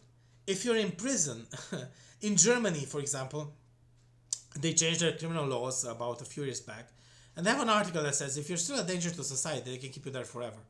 So, for example, they get you for going without a ticket on a bus, which, by the way, is a crime in Germany, but not in other EU countries. In Romania, you get a fine, if anything, a civil fine, not a criminal fine. And they can then keep you in prison for life because you're no life and you have no, in their view at least, or you're politically undesirable, same thing. Forever. So you get convicted for like, I don't know, maybe 1 year, and then say, look, we're still gonna keep you here because you have no apartment to go to, you have no job to go to, you have no friends or family to go to, and our expert, our good doctor said that you're a danger to society, and we're gonna keep you here forever. Um, Maybe they don't do it for a ticket, although they did it with psychiatry. So they tried to kill me and they put me in this psychiatric thing for life, which by the way is not really life. They have it such that you die there shortly if you don't pick something up like like in job, or if you're nasty and you're not gonna have a long life there. But anyway, there were people there that were there for the original crime was riding without a ticket and arguing with the police. Others, there was a guy that had no psychiatric problem. He was a drug dealer, and some guys attacked him in his own home with guns, and he stabbed them and killed them. And then they put him there because they consider him dangerous. And for him, it's a catch-22. He's sane, and he doesn't even have a psychiatric, illness of any sorts. Other people did, but it's like, to some extent, I mean, it's like COVID, so it's not necessarily what caused them to be criminals or violent, and some don't even have a crime, don't have a real crime. There was one of my synonymas from there, one of my lovers from there was this girl Gerber, who was there initially because she argued with another woman over a cart in a supermarket. So, for example, maybe she got a cart and another woman wanted it, and she pulled it from her, and then they got into an argument, and the other woman, was more politically influential and she won. Or maybe this Gerber girl was at fault. Anyway, it was a fight between girls over a cart, and maybe she was guilty, and she did some time in prison, like 3 years, and then because she had also some sort of, or they said so at least, she had some sort of psychiatric condition. They moved her to this criminally insane camp where she was supposed to to live out the rest of her life, basically for a fight over a cart, not even violence. Of course, there are also guys there who set houses on fire and beaten to death several guys, some of them during psychotic seizures, some of them not. So yeah. And what I'm getting at is that once you get in one of these institutions, even in the military, there's so much, hazing, they call it, in the military, especially in outside, in Russia and in other countries, in Central Asian countries. And it's sort of like some sort of bullying, I'm not sure exactly but that kind of thing, and it's as if the law is suspended there, you have no recourse.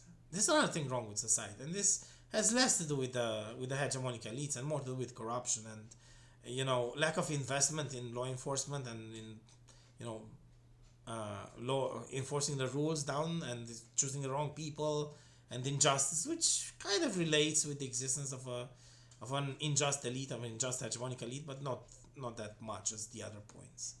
So yeah. So how it should be normally? I mean, like, well, first of all, people should have a place where they can live. They don't. They shouldn't have the alternative to be homeless and dying on the street, right? So, by the way, there's sufficient production. The world can produce way more food than is required, way more organic food than is required for maintaining the whole of the population, 10 billion, for 30 billion probably. And with vertical farming upcoming, it's probably more or less unlimited with regards to what is now, right? And then housing units. I mean, yeah, couldn't you get like a small 20 square foot room or like a roulotte, a car thing where you can also have a laptop and educate yourself or look for a job? Why don't states provide for that? And this is very clear. They don't want you to have that alternative. They want you to be basically be a death threat. Just either go with their centralized economy and play nice with the elites, or die by becoming homeless and eventually being picked up and put one of these homeless shelters or in prison or in a hospital, and not making out of there. This is the terminus point for you. Or being killed in a street fight on the streets. So it's not because they couldn't. It's not because there was not enough money or something. It's just it's not a priority, first of all, and then secondly, they, even if they would have the money to spare for this, they wouldn't want to do it. So that it's a terrible alternative. And again, this relates to the thing where there's no independent development allowed, so you cannot even build your own home. Like go on somewhere. In fact, even in Romania, if you want to sleep in the park, the park security just on a bench, they kick you out, which I'm not sure if it's bad or good, but yeah. If you want to sleep in your car, the police will get to you. By the way, I was once in a like the American way. I was with a girl, a very beautiful girl, Q1, sexual attractiveness in 2005, I think. In a very on a campus on a university campus in Bucharest, having sex. And well, what do you think? Police came, and they picked on us. Why would I have sex in a car? Of course, because I was living with my parents then, because they didn't have money to give me an apartment or something, to when I was 20 years old, and the girl also was living with her parents. So we I had a car, I had a driver's license, which you get at 18 if you pass in Romania. But yeah, police picked on us. They chose the IDs. They checked that she's not a minor. So although sexual age was 14 then, they checked if she was a minor, so if she was 18 or under. So yeah. Anyway, so the wildness out there, especially the urban jungle, is not fit for homeless people, dudes. No matter how smart you are, and there was a excellent story I read. I don't know where to find it online anymore, but from a guy who also finished University of California at Berkeley's, also a computer scientist, and even wrote a piece of open source that was so useful that some guy at a corporation managed to get him a donation of $1,000, which was very difficult to get, but because he was using his library in his work, and because he was also non-aligned and he had a certain personality which was free and independent, he couldn't get a job in the USA, which is terrible, and so on. He became poor very quickly. He wasn't poor before, but he became poor very quickly. And he speaks about how all the cost of being poor and how all things are against you there.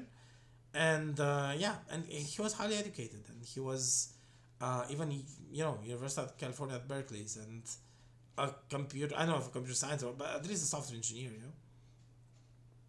Yeah, and it's exactly because of that. They want you to have this terrible alternative.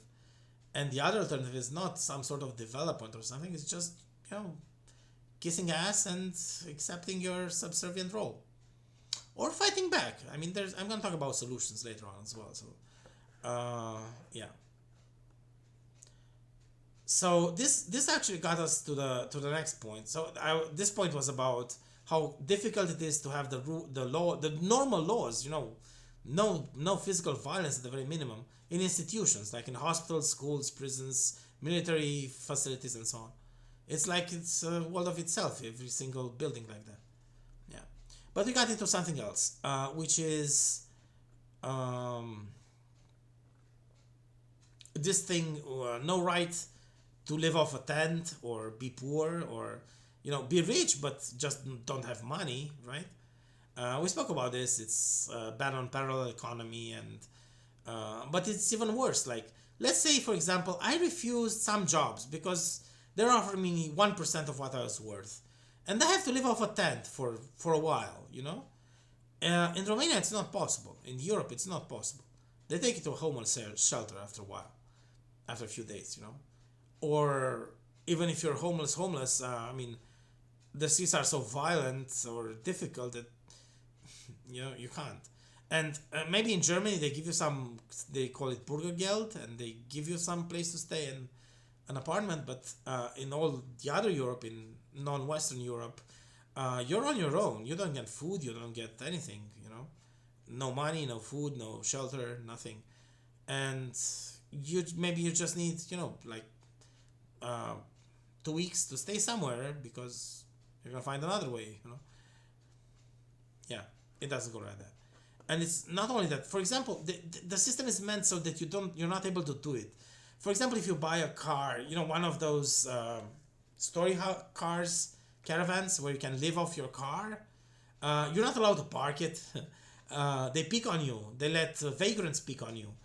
They let homeless people, go around you. There's no, like urban camping or camping outside or camping somewhere.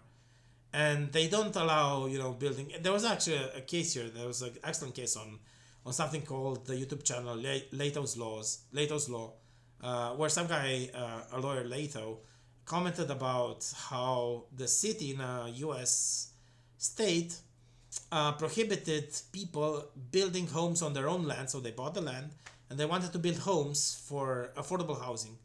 So very small surface homes, like basically, individual living units. You have 20 square meters or whatever, and it's enough for you to live. And it costs like, I don't know, maybe $10,000 or so, instead of $10 million or $1 million.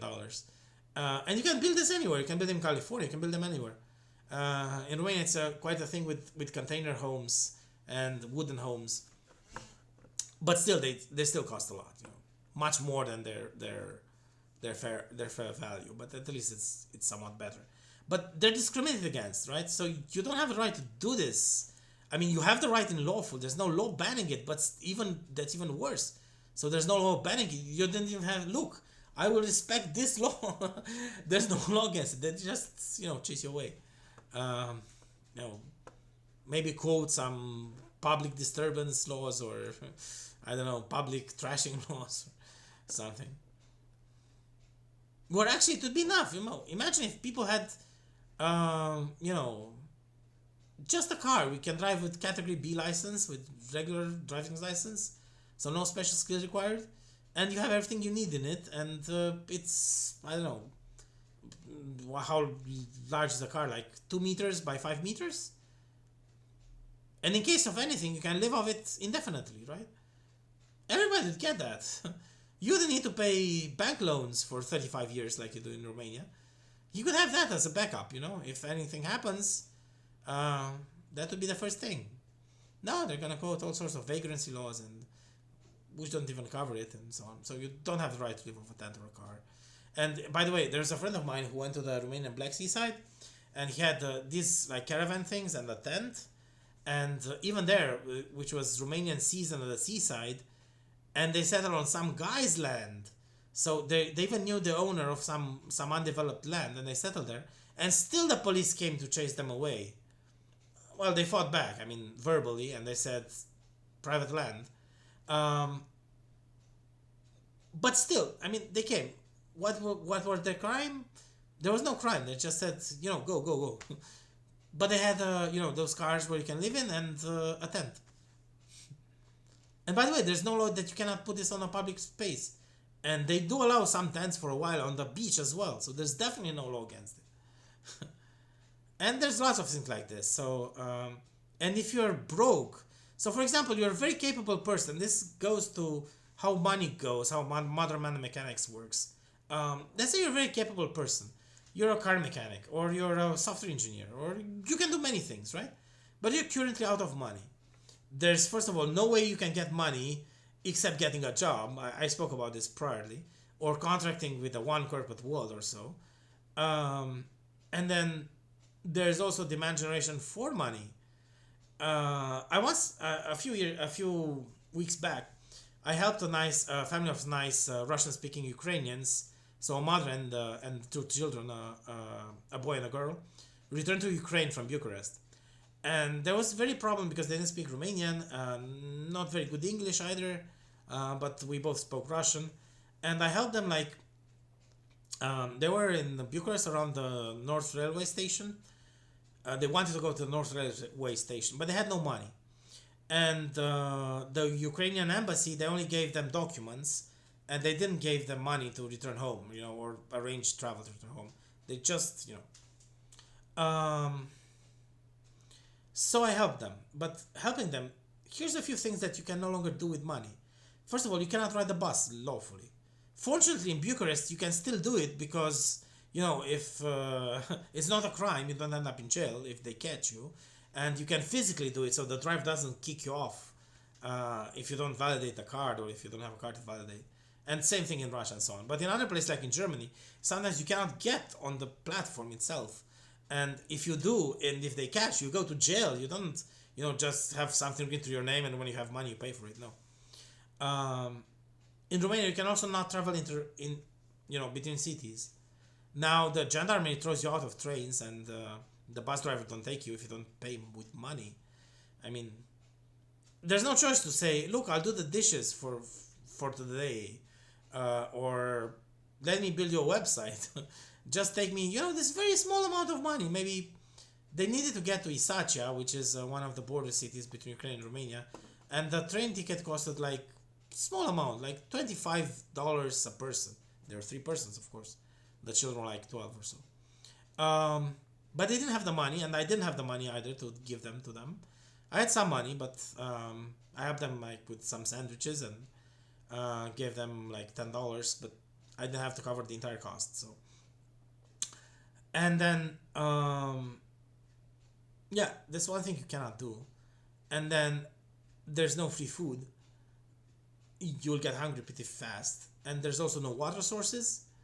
You're gonna get problem with getting a shower. And I'm not gonna continue on this one. But basically, even if you have a place to live and let's say you have food covered, you're gonna have to pay the bills. You're gonna have to pay for electricity, for internet. When you have no money, it's gonna start biting into you, and they're gonna shut it down. Although they might as well not do it. I mean, it doesn't cost extra for you to let you on the internet, or not to cut the electricity from you.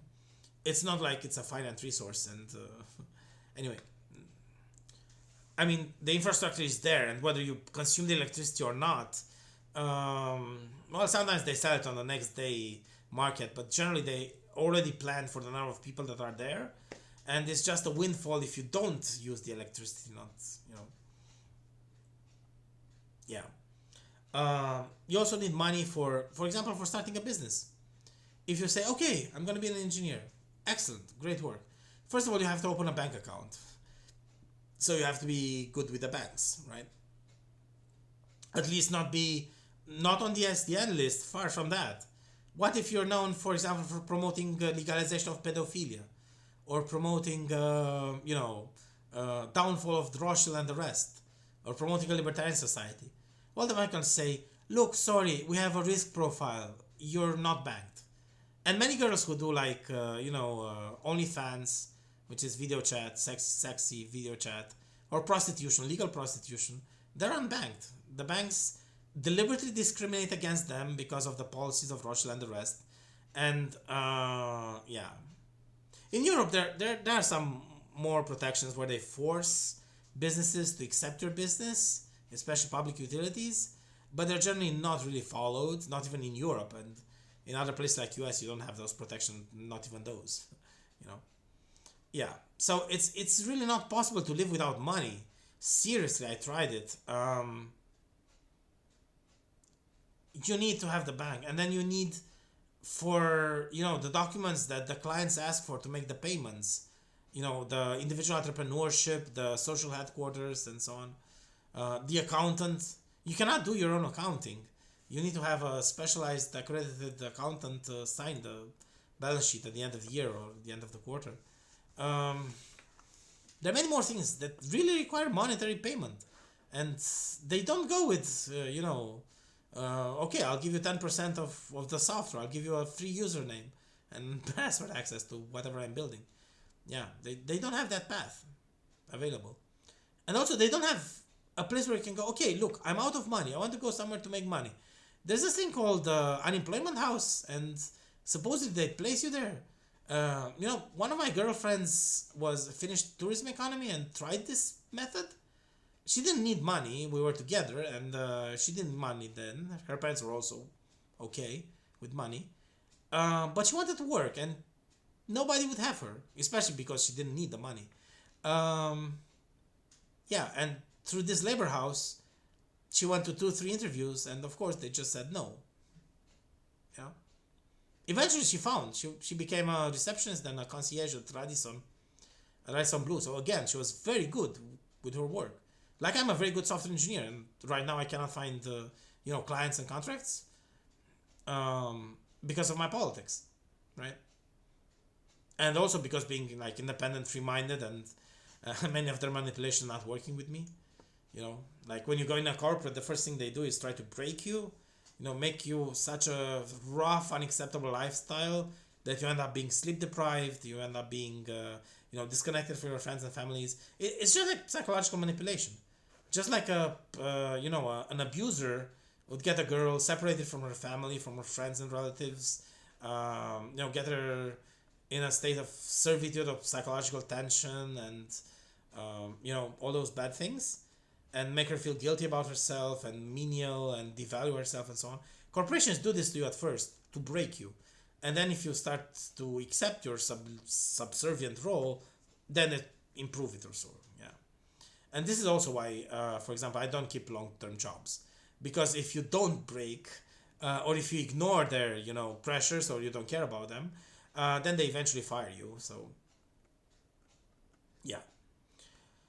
Or they try to promote you if you really have leadership talent, which is my case. For example, at Bolt, they wanted to make me, like head of some laboratory, head of site. I was already that was the only company they didn't know a lot about me. So where I really showed it. I showed I can do it. I was engineering manager. I was first senior software engineering manager, engineering director, in fact, not in title. And then they considered making me like site head, and for the engineering office in Romania, and integrate me further up. Of course, they wanted me to join Freemasonry, and they courted me about that. They courted me about political options, opinions, and of course, they decided no, and then we had to part ways. Well, at least I got 40,000 euros as a severance, agreement. I could have gotten more, but at least I got these ones. So, yeah. So these are all examples of what's wrong with the world today. So this is the theme of this video. What's wrong with the world today? What's wrong with the world in 2026 and generally in the 21st century planet Earth? Okay. Another thing, mandatory schooling. This relates to the prior point of suspension of law in schools and so on. I mean, I'm totally for free education, especially basic education. So up until high school, maybe inclusively. I'm totally against the way it's done in practice. So it's just like some fiefdoms of the high school principal or the school principal. And in the US, maybe there's more flexibility with homeschooling. But still, I mean, so few people have access to homeschooling, right? Because it costs, and you have to have a home where you can do it. Adequate, maybe. The communist schools was better. I don't argue there, and it wasn't that biased, politicized, and they in schools actually they have in this school in where I was talking about 7th 8th grade, which was my third school. So the bad one. Not that bad, but anyway. Actually, there was these like just like in prison. So they had like students, like pupils, who are these like future mafia goons guys, and they actually were extorting payments from the parents, to just tell them to back off. But when, I mean, they didn't even tell me about it. I didn't even, I was not thinking in those terms. If they had tried it, I would just I would just have, I don't know, I would have refused bluntly, and I would have filed a police complaint about it. So, and even if they beat me, I still wouldn't have paid. So it was like kind of a tension. But they have like, like they have privileged prisoners in prison. So if you don't do what the prison warrant wants to, they have those people beat you up, and they're still like convicted for life or so, so they cannot have it worse. And they're just easy on them, and it doesn't matter that they beat you up. This didn't happen to me, but in schools they also have this in Romania. So this is an example of corruption. So I don't think it's right to form a forced group. I mean, like, I think there should be mandatory schooling, and you should attest it via tests. But I think there should be like both state and private sectors, and in the state sector there should be really, really, first of all, rule of law, and then very basic things and non-controversial things that are being taught and done there. You know, should religion be part of the school curricula? I mean, that's irrelevant. That's not the question. I mean, should you risk getting beaten by a pupil if you're in public school? That is the question. The answer should be no, and you shouldn't even risk it. You know. And by the way, with us, science and engineering, all the things you learn in school, or you don't learn if you're not interested or not capable, from the first grade to the end of university, just the knowledge, the technical knowledge, we could learn it all in 2 summers. So, for example, when I was in the sixth, seventh grade, I found some high school manuals in one of my friends' houses in the countryside. So we were on vacation there, vacationing, and I didn't have what to do, and I also read these. And since I'm smart, I understood them, and they're pretty simplistic. And anybody who's, who'd get good enough SATs to be accepted at American universities could do it. You can just read the curricula ahead, and in 1 summer you just read the curricula and do some problems, and in the next summer you just do some problems, and you're good to pass until university. And then maybe the second or the third summer you read the university course back end to end. Like, for example, I did the Cornman. When I got to university, I already knew almost everything that was taught there. I didn't know like advanced mathematical analysis, and I still don't know now. So there's not a problem with this, which is corruption in schools. Many people pass, although they should fail. And this is why this, science and technology sector gets diluted by incompetent and, mediocre and people who are just, analytical, but not really to the level of being called science and engineering. Because they copy in their exams, because the exams are easy, because they teach on the problem set that's going to fall in as a test, and many, many, many other issues that have to do with academic corruption. So yeah, this is another thing that's wrong there. So we don't even get the truth about how great we are, science and engineering, because so many people finish school nowadays who shouldn't. I mean, they should have failed entering high school, but they don't. But anyway, this is another thing. If we want just the technical side of schooling, yeah, this is self-development. You could do it at home. If you're science and engineering, you could do it at home. And you could do it at home. Okay, let's say you dedicate 1 year doing everything else that, society expects you to do. If you want to learn, for example, you choose to be a doctor, or you choose to be a software engineer, and you start, let's say, 7th grade or 6th grade, yeah? 6th grade to 7th grade, in the 7th grade, yeah? If you read everything that's in your domain from the 7th grade until the end of medical school or software engineering school, including masters, during that year, still doing all the other things like getting grades and, that's enough. You can learn it basically all, and you'll know it's good enough to pass the bar, to pass medical exams. And same for lawyers, which is, I don't even call that a profession, like lawyers, judges. Everybody should know law and should be able to practice law. Yeah, ideally, judges and lawyers and prosecutors should have higher standards and actually be poly qualified in all fields of knowledge, of scientific knowledge, to be able to judge. And but it's nowhere near the case. So they're just stooge men there. Yeah. So I think schooling should focus a lot, like it does in some places, on law and order and interpersonal stuff, and yeah, also use the science and technology thing to like have people, have the geeks be the cool guys because they solve the math problems that others can't, and realize that the world is such and such. But ultimately, it's not, especially during primary grammar and high school. You're not gonna learn. You're not there about learning technical skills. That you do on your own during those times as well, but not only. Yeah. Okay, so schooling needs to really be revamped, and especially in lack of force groups. No more people put together, on geographic grounds, or putting, the choleric with the phlegmatic, or or even the aggressive with the peaceful. So yeah. Okay. There's also a problem with self-policing. So this amounts to no right to self-defense, which I spoke about priorly. So starting from school, like as a parent, you don't have the possibility to defend your children even in school, right? On the street, maybe you can come with your bodyguard or with yourself, and if somebody picks on him, and just fight back, at least physically. But in school, they don't let you in. So of course, if you're the elites, they don't even ask you if you're let in or not. And I've seen people that brought their bodyguards at school because some idiots thought they could pick on the elites. There are idiots. There's lots of idiots in the world. Anyway, yeah. So I'm looking over my notes. I think I covered most of it about this one. Let's see what else we have on. Absurd petty laws. This is just like,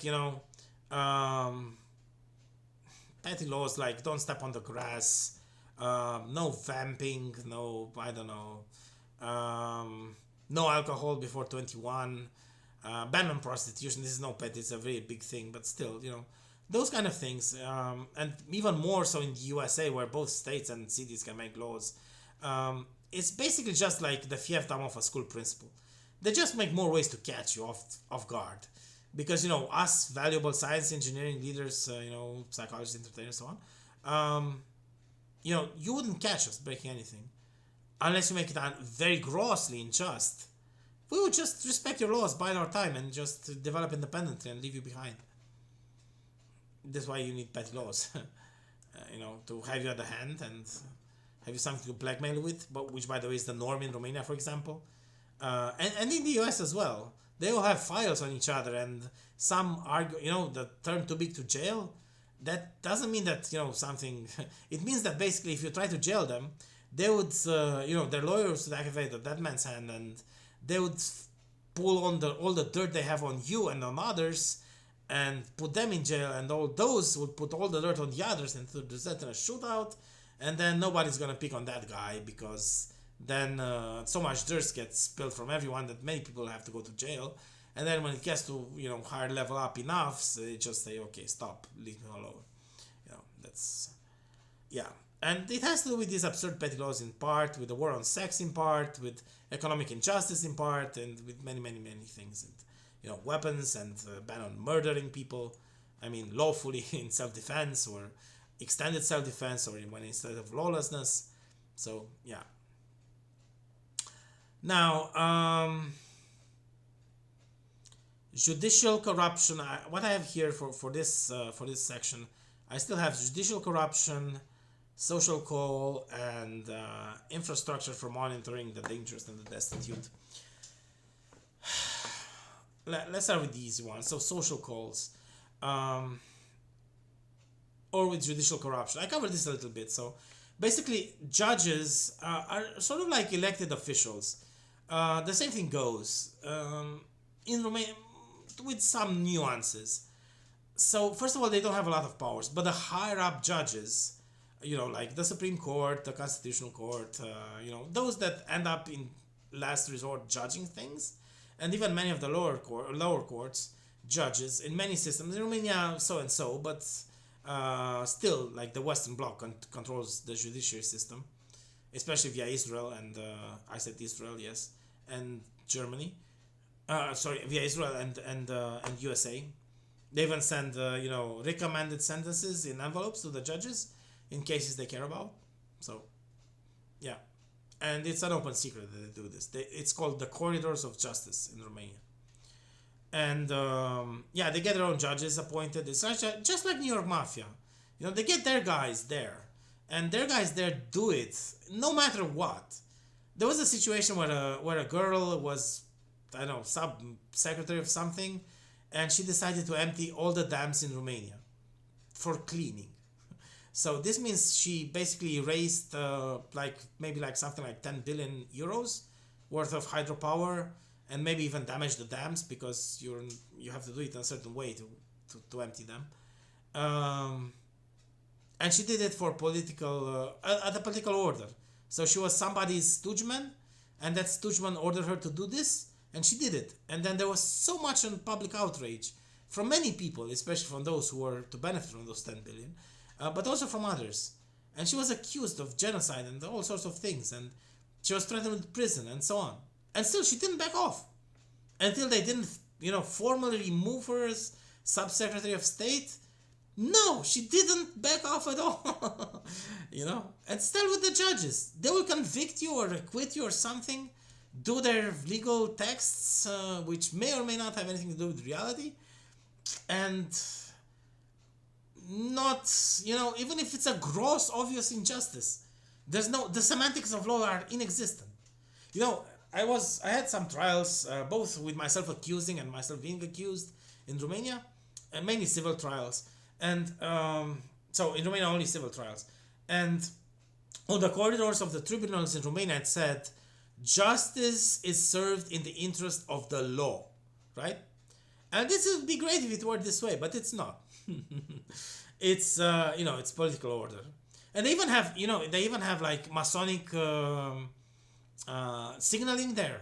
So, for example, a famous phrase is, I have trained at 6 o'clock. This signals that you're someone, and they will check you out, and if you have the backing from Masonry, they will generally try to rule things your way. Yeah. One of my lawyers gave this. I had a trial in Târgu Jiu, and he was a Mason. He gave me this passphrase to say in court.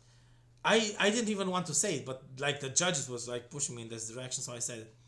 And I tried it later on, and it generated a reaction. So it's for real. I have trained at 6 o'clock. Yeah. So this is how justice is served. And in Romania, maybe it's a little bit less completely owned by the hegemons because, judges have more street experience and they're selected from amongst the people and, then taken to trainings and to be co-opted by the elites. Not always put there first, like, from Soros Open Society or from whatever. Yeah, so this is how justice works. So it's absolutely have nothing to do with the law. Doesn't matter. And there's a case with a friend of mine, Gheorghe Bogdan, who is a pretty cool guy. He's also a non-conformist like me. So he was actually a judge, a state jury judge for 2 years, and for political reasons he was thrown off the bar. They faked his exam. So after 2 years, you were supposed to pass an exam, and he failed it twice, answering perfectly. He got 4. Minimum was 5 out of 10. Yeah. And then as a lawyer, he had this conflict with another lawyer, and they sued each other for forgery. There was a girl who was renting an apartment, who was rented to her by someone who was not the owner of the apartment. Yeah, so for example, if I know that there's this beautiful apartment somewhere, or a friend of mine gives me the keys, or I take the keys or something, and then I write a contract that I lend the apartment to another person, although the apartment is not mine. It's not mine to lend. It's not mine to anything. It's just some other guy's apartment. Then that contract basically has power of law by Anglo-Saxon stupidity. And anyway, they came into a fight about this because the contract itself was a forgery. naturally, yeah, and it should be criminal because yeah, the contract stands, but the guy who rented out to you, if it's not goodwill, it's it's connery, and it's a criminal offense. And my friend George Bogdan actually failed in this semi-friendly struggle between lawyers, and he got accused of forgery himself. And they accused him of falsifying a signature of some document. And this is a particular crime. It's called forgery in Romania. And there's a different kind which is called intellectual forgery, which means when you falsify the content. So you create a document and use it in an official context, but you know that the content of the document you made it wrong. So, but they didn't accuse him of this one. They accused him of falsifying the signature at the bottom of the document, and the signature was not falsified. But he got convicted to that. He got 1 year for that, and he actually served it because of another thing, which is why does the bear has no tail? Because he didn't fuck the right person in time. It's a play of words in Romanian. It sounds better. Anyway, yeah, and the motivation from the original judge was against him, the girl, and then he contested it at the higher courts and then the appeals courts, and he lost in both cases. And the appeals, the motivation was ineligible. So it had words, maybe it was spell checked, but it did not make grammatical or semantic sense. Because actually he argued, look, the signature is fine. There's no forgery. Yeah, it should have ended there. He's not guilty of the crime accused. Yeah, it was anyway political and so on, but this is an example. And now there's there's more stuff that's bad in the judicial system.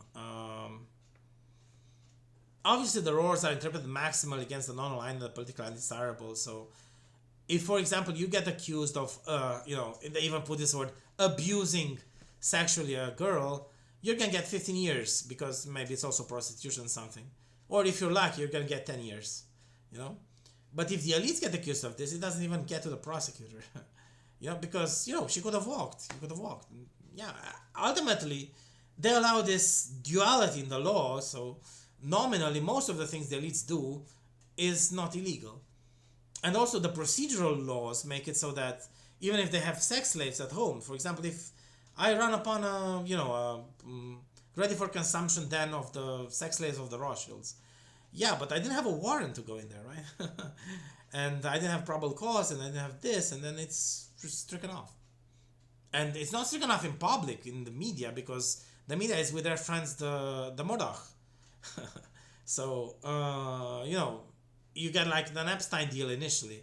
By the way, Epstein is not part of the elites. He's no echelon, not the 4th, 5th, 6th. He was just a contractor for them. He got, his benefits and his money, but that's it. So that's why he was allowed to die, And he falsely thinks he would make it. Yeah, that's kind of foolish, They kind of kill you there. They don't take the chance that you're going to say other things than they like. And and there he got a deal with the prosecutor general, with that famous deal, and he got I don't know 6 months or 1 year for getting a prostitution ring with children, or not. He got it down to soliciting prostitution from a child, which should not be a crime in the first place. But anyway, they did it because there's that clause that. This exonerates all other associates, named and unnamed, and basically put a close to all the, city level and state level inquiries, because it became a federal matter and it was, by federal law and whatever they have in the system, the matter was mute. It was closed. And then when they came back to it, they. By the way, it's not the doing of no so-called victims. It's not the doing of, that girl who, by the way, eventually got killed. First of all, not about being victimized, but it's not their doing to decide to make a scandal, the Epstein. It's the doing of other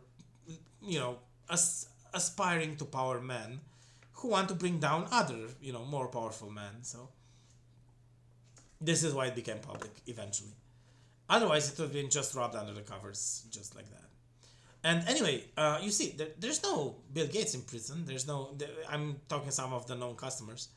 There's no, one of those militaries that had prostitution rings in Southeast Asia that they were paying from the federal budget. They were overcharging for the ships mooring into ports, and this is how they paid for the girls' prostitution, including child sex. No, generally it's in prison. Trump is not in prison. He's a famous client of Epstein. Um, yeah, there are many others. I mean, this is normal. This is normal male behavior. I'm not against it. Trump should have just said, "Look, this is how it worked at the time," you know, and people would have understood that because many in the U.S., like I said, most of the things that I said now, 20 to 40% of the population already know about it. People in finance, secret services, small and medium entrepreneurs, some medium and high entrepreneurs, sorry, and many people know about this. Freemasons, part of it, they're also manipulated. So he should have said this, but no. He was blackmailed, and now he had to war with Iran. So, yeah, nice going there. So this was about judicial corruption and judicial dual standard, and how no, it doesn't save you and it doesn't do what it's supposed to do, unfortunately. Yeah. I can go on about this. There's also there's injustice all the way. Injustice in clearing the guilty, not even guilting there. And if you want to, you have an altercation with the so-called money-ready guy, oh, it's going to be so difficult. A friend of mine, Claudio Dumitrescu, actually was a victim of, I wouldn't say reckless driving. A money-ready guy, a friend of his at the time, was driving his car and he had an accident. It was nothing criminal, but he had an accident. However, he got thrown out of the car and he was in coma for a few minutes. And then he wanted money for this. And the guy said, "Look, I will not pay you anything, basically, for this. Okay, fine, I'll get you fix the car with insurance or something. I don't know. Oh, they didn't have because it was the driver's fault. Yeah. So yeah, I'll give you 5,000 for the car and nothing else. Yeah, but it's criminal and so on. Yeah, fine, suit yourself, nothing will happen. And nothing happened. And when the police finally got to, they had to close the case like 15 years later, they said, "Are you going to get a settlement for him or we do it just throughout the case?" And they can let it just rot in a drawer, they can let it, reach the prescription term, which of course is renewed if you're on the other side of the equation, and so on. So they can get the guilty to walk free, and they can get the innocent to walk in. Assange, Snowden, Bradley, Manning, Mircea Digulescu, me. I'm gonna talk about that later on. It's not something that's significant, but yeah, I got Assange in Germany after refusing the Americans' offer for 1 year. They sentenced me to death in psychiatric warrant because of excessive emailing from Russia. So where it's not a crime. I don't think it's a crime in Germany either, but anyway, in Russia it's definitely not a crime.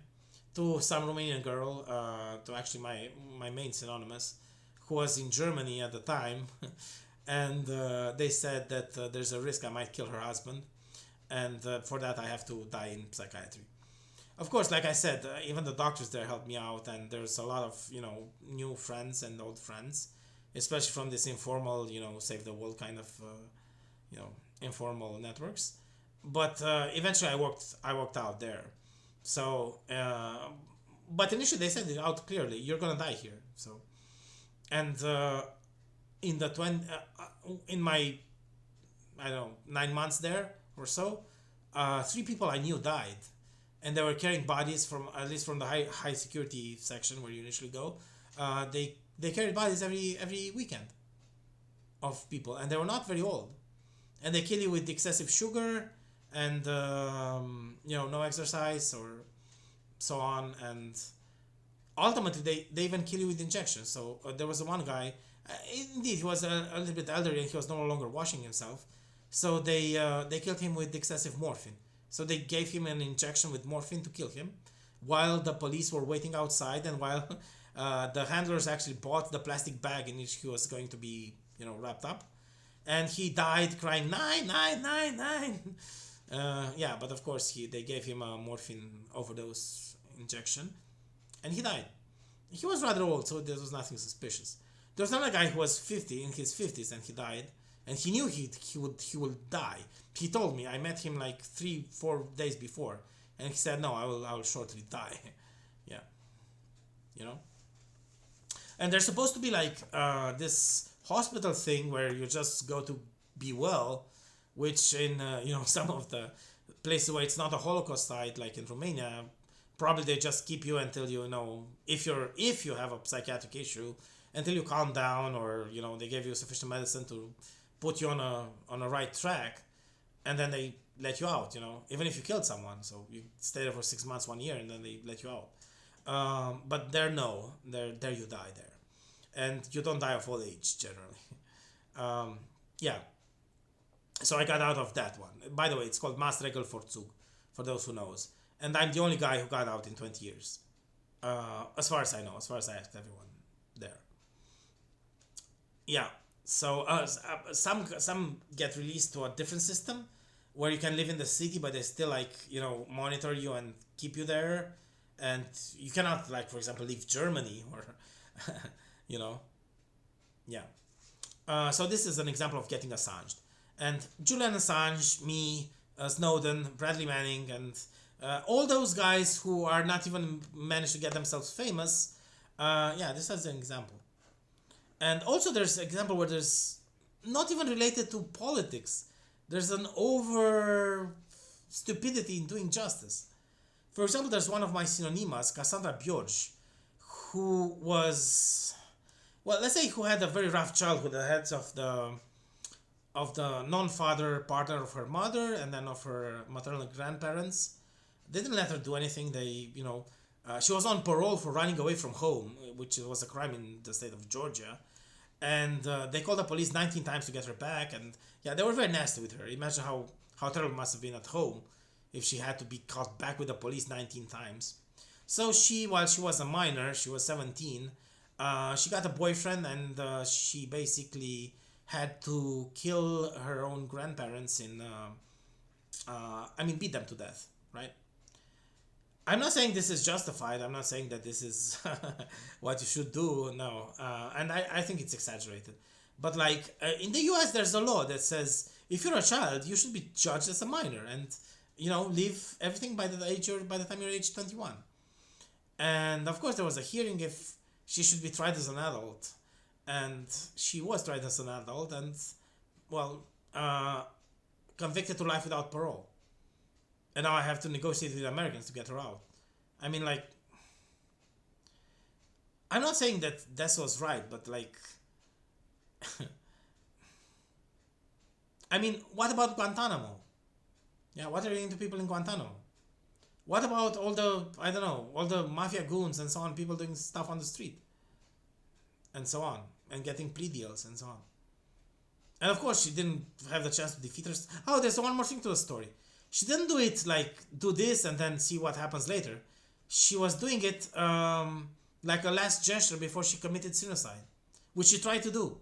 Both she and her body, they really cut their own veins in some hostel room. They genuinely tried to kill themselves. They almost died. They were marginally brought back. So it was not just something that, oh, I can't stand this, I'll just kill you. It was this world is so unjust, and I was maybe sexually abused and so on, and I can't take it anymore, and I'm gonna kill myself. Probably that's what she was thinking, and then maybe commit some final act of self-understood justice this way against her own grandparents. Now I'm not saying that's justice or that's right, but if you have laws that says children are different and they should get less sentence, and then there's a girl who actually does this as a final gesture on her way to getting herself, suicide, and then she killed her own, just two grandparents, and you give her life without parole. I don't think there's justice. And she's beautiful, by the way, and sexy too. And it's a loss for all of us that she's not contributing right now to society. And the way they would have it, they would have her lose her childhood. And in Georgia, you're not allowed to have sex in prison, and stuff. So it's more like in Israel, But there you don't have, sperm, how they call it, contraband. Yeah. So what I've seen just about this is that they violate their own rules. It's not necessarily that the sentence is too rough or too mild. It cannot be too mild. It's the maximum they could have given. Um, but it's that they violate their own rules. They don't uphold the law. And even guys who try to do it, and has nothing to do with politics. There's another guy who has a YouTube channel, who he's a low-ranking judge, and he always finds most of the time no probable cause, in cases. He's a Texas judge. I don't remember his name right now. But anyway, even he, oftentimes when he finds probable cause or he, sentences people to probation or puts bail conditions, he breaks their own rules, breaks probation, breaks the law, breaks the law. For example, there was an Indian guy that was the son of a local entrepreneur, who was found by the police on the passenger side of his vehicle, and he had drinking some alcohol. And the judge sentenced him to bail. So basically, to await the months and so on until trial, not in jail but at home, he had to wear, one of those humiliating GPS monitoring devices, and even they get the alcoholemia in the blood via skin sensors, which may not even be accurate. And then he canceled bail and he put this guy in prison. Of course, not guilty, but on pre-trial detention for drinking one time at 3 a.m. Oh, and he even put curfew on him, like if he was some kid, some child kid. No, he was a major. He was adult. He was over 21. He could drink lawfully. What the fuck? By the U.S. Constitution, you are treated as innocent until found guilty. What kind of treated as innocent until found guilty is this if you're not allowed to live at night, you're home, you're not allowed to drink alcohol, although it's legal, you have to wear a GPS device, and this guy was not on probation, on bail. Yeah, and still this judge, who otherwise is very much for the defendant, because, this is another problem. So many cases come to him who shouldn't have reached that point. Yet the guys stay in jail and they have this probable cause hearing, Yeah. And even he breaks the law and finds wrongfully. Yeah. So there's no salvation in the judicial system. Yeah. Sorry, guys. And this is something else that's wrong with the world. And it's not easily fixable, but, at least knowing that it's wrong and what is wrong with it is one step forward. Okay, I'm gonna take a break at this part at 3 hours, but before I do, I wanted to address the final thing, which is the final two things, which is lack of social call. So if something happens to me now, well, to me, who wants a fat, computer scientist? But what about a 13-year-old sexy minor? Or how about an 18-year-old sexy minor who, because her parents wanted to sell her, marry her to someone for their own benefits, she ran away from home at 18 years old, where she's allowed. What if she gets, kidnapped and enslaved and, like we say in Romania, dată pe filieră, given on the filiera to become a sex slave, a prostitute, or worse? Do you have a social call system? Does the police or someone, check up on me and say, okay, are you all right? And, in an honest way. Can I say, look, I'm going to go to this guy tonight. Could you check up on me if I don't come back? Or there's no such service, And while they keep track of children and, newborns and where they are, and especially the elites do, so that you don't have sex, because, that's only if you go with them, and that costs a lot. Especially in terms of moral values of yours that you have to sacrifice. So they don't really take care of you, the police, and you're not allowed to self-defend, like I said before. Rules of engagement are not such. You're not allowed to have private armies and, stuff like that. So I think there should really be, social calls. One other thing with my trial in Germany, so basically the Americans led their German counterside. So when I entered Germany, there was already a European arrest warrant on me for sending excessive emails to this synonymous of mine girl who happened to live in Germany. And then the Americans, despite the war, nothing happened to me for like a few days. The Americans came, they changed my booking.com reservation to another place. We met there, we chatted, I refused their offer, and like the second day afterwards I was arrested for this. And basically they did like Assange. They said no, it's not political, it's only for the emails. And I said, well, actually, that helped me because the friends were able to get me out because they said it's only for emails. It's not for being pro-Russian or, political. It's not the Espionage Act. It's just mails. Yeah. And I said, among other things, I said, look, in Russia, I have the right to send these emails. It's not a crime. Some of them were indeed addressed to her husband because some girls in Russia said, look, her husband and her father, who's, well, long dead, are sequestrating her. She's the victim of forced marriage, basically, like arranged marriage. And, well, yes, I was in sort of a mental state there, and I decided to believe those girls, or not even decided to believe, I decided to, like, consider that it might be true. So I told to the guy, hey, are you sequestrating her? Why are you doing this? I kill you. In an email, right? So this syntax is called, like,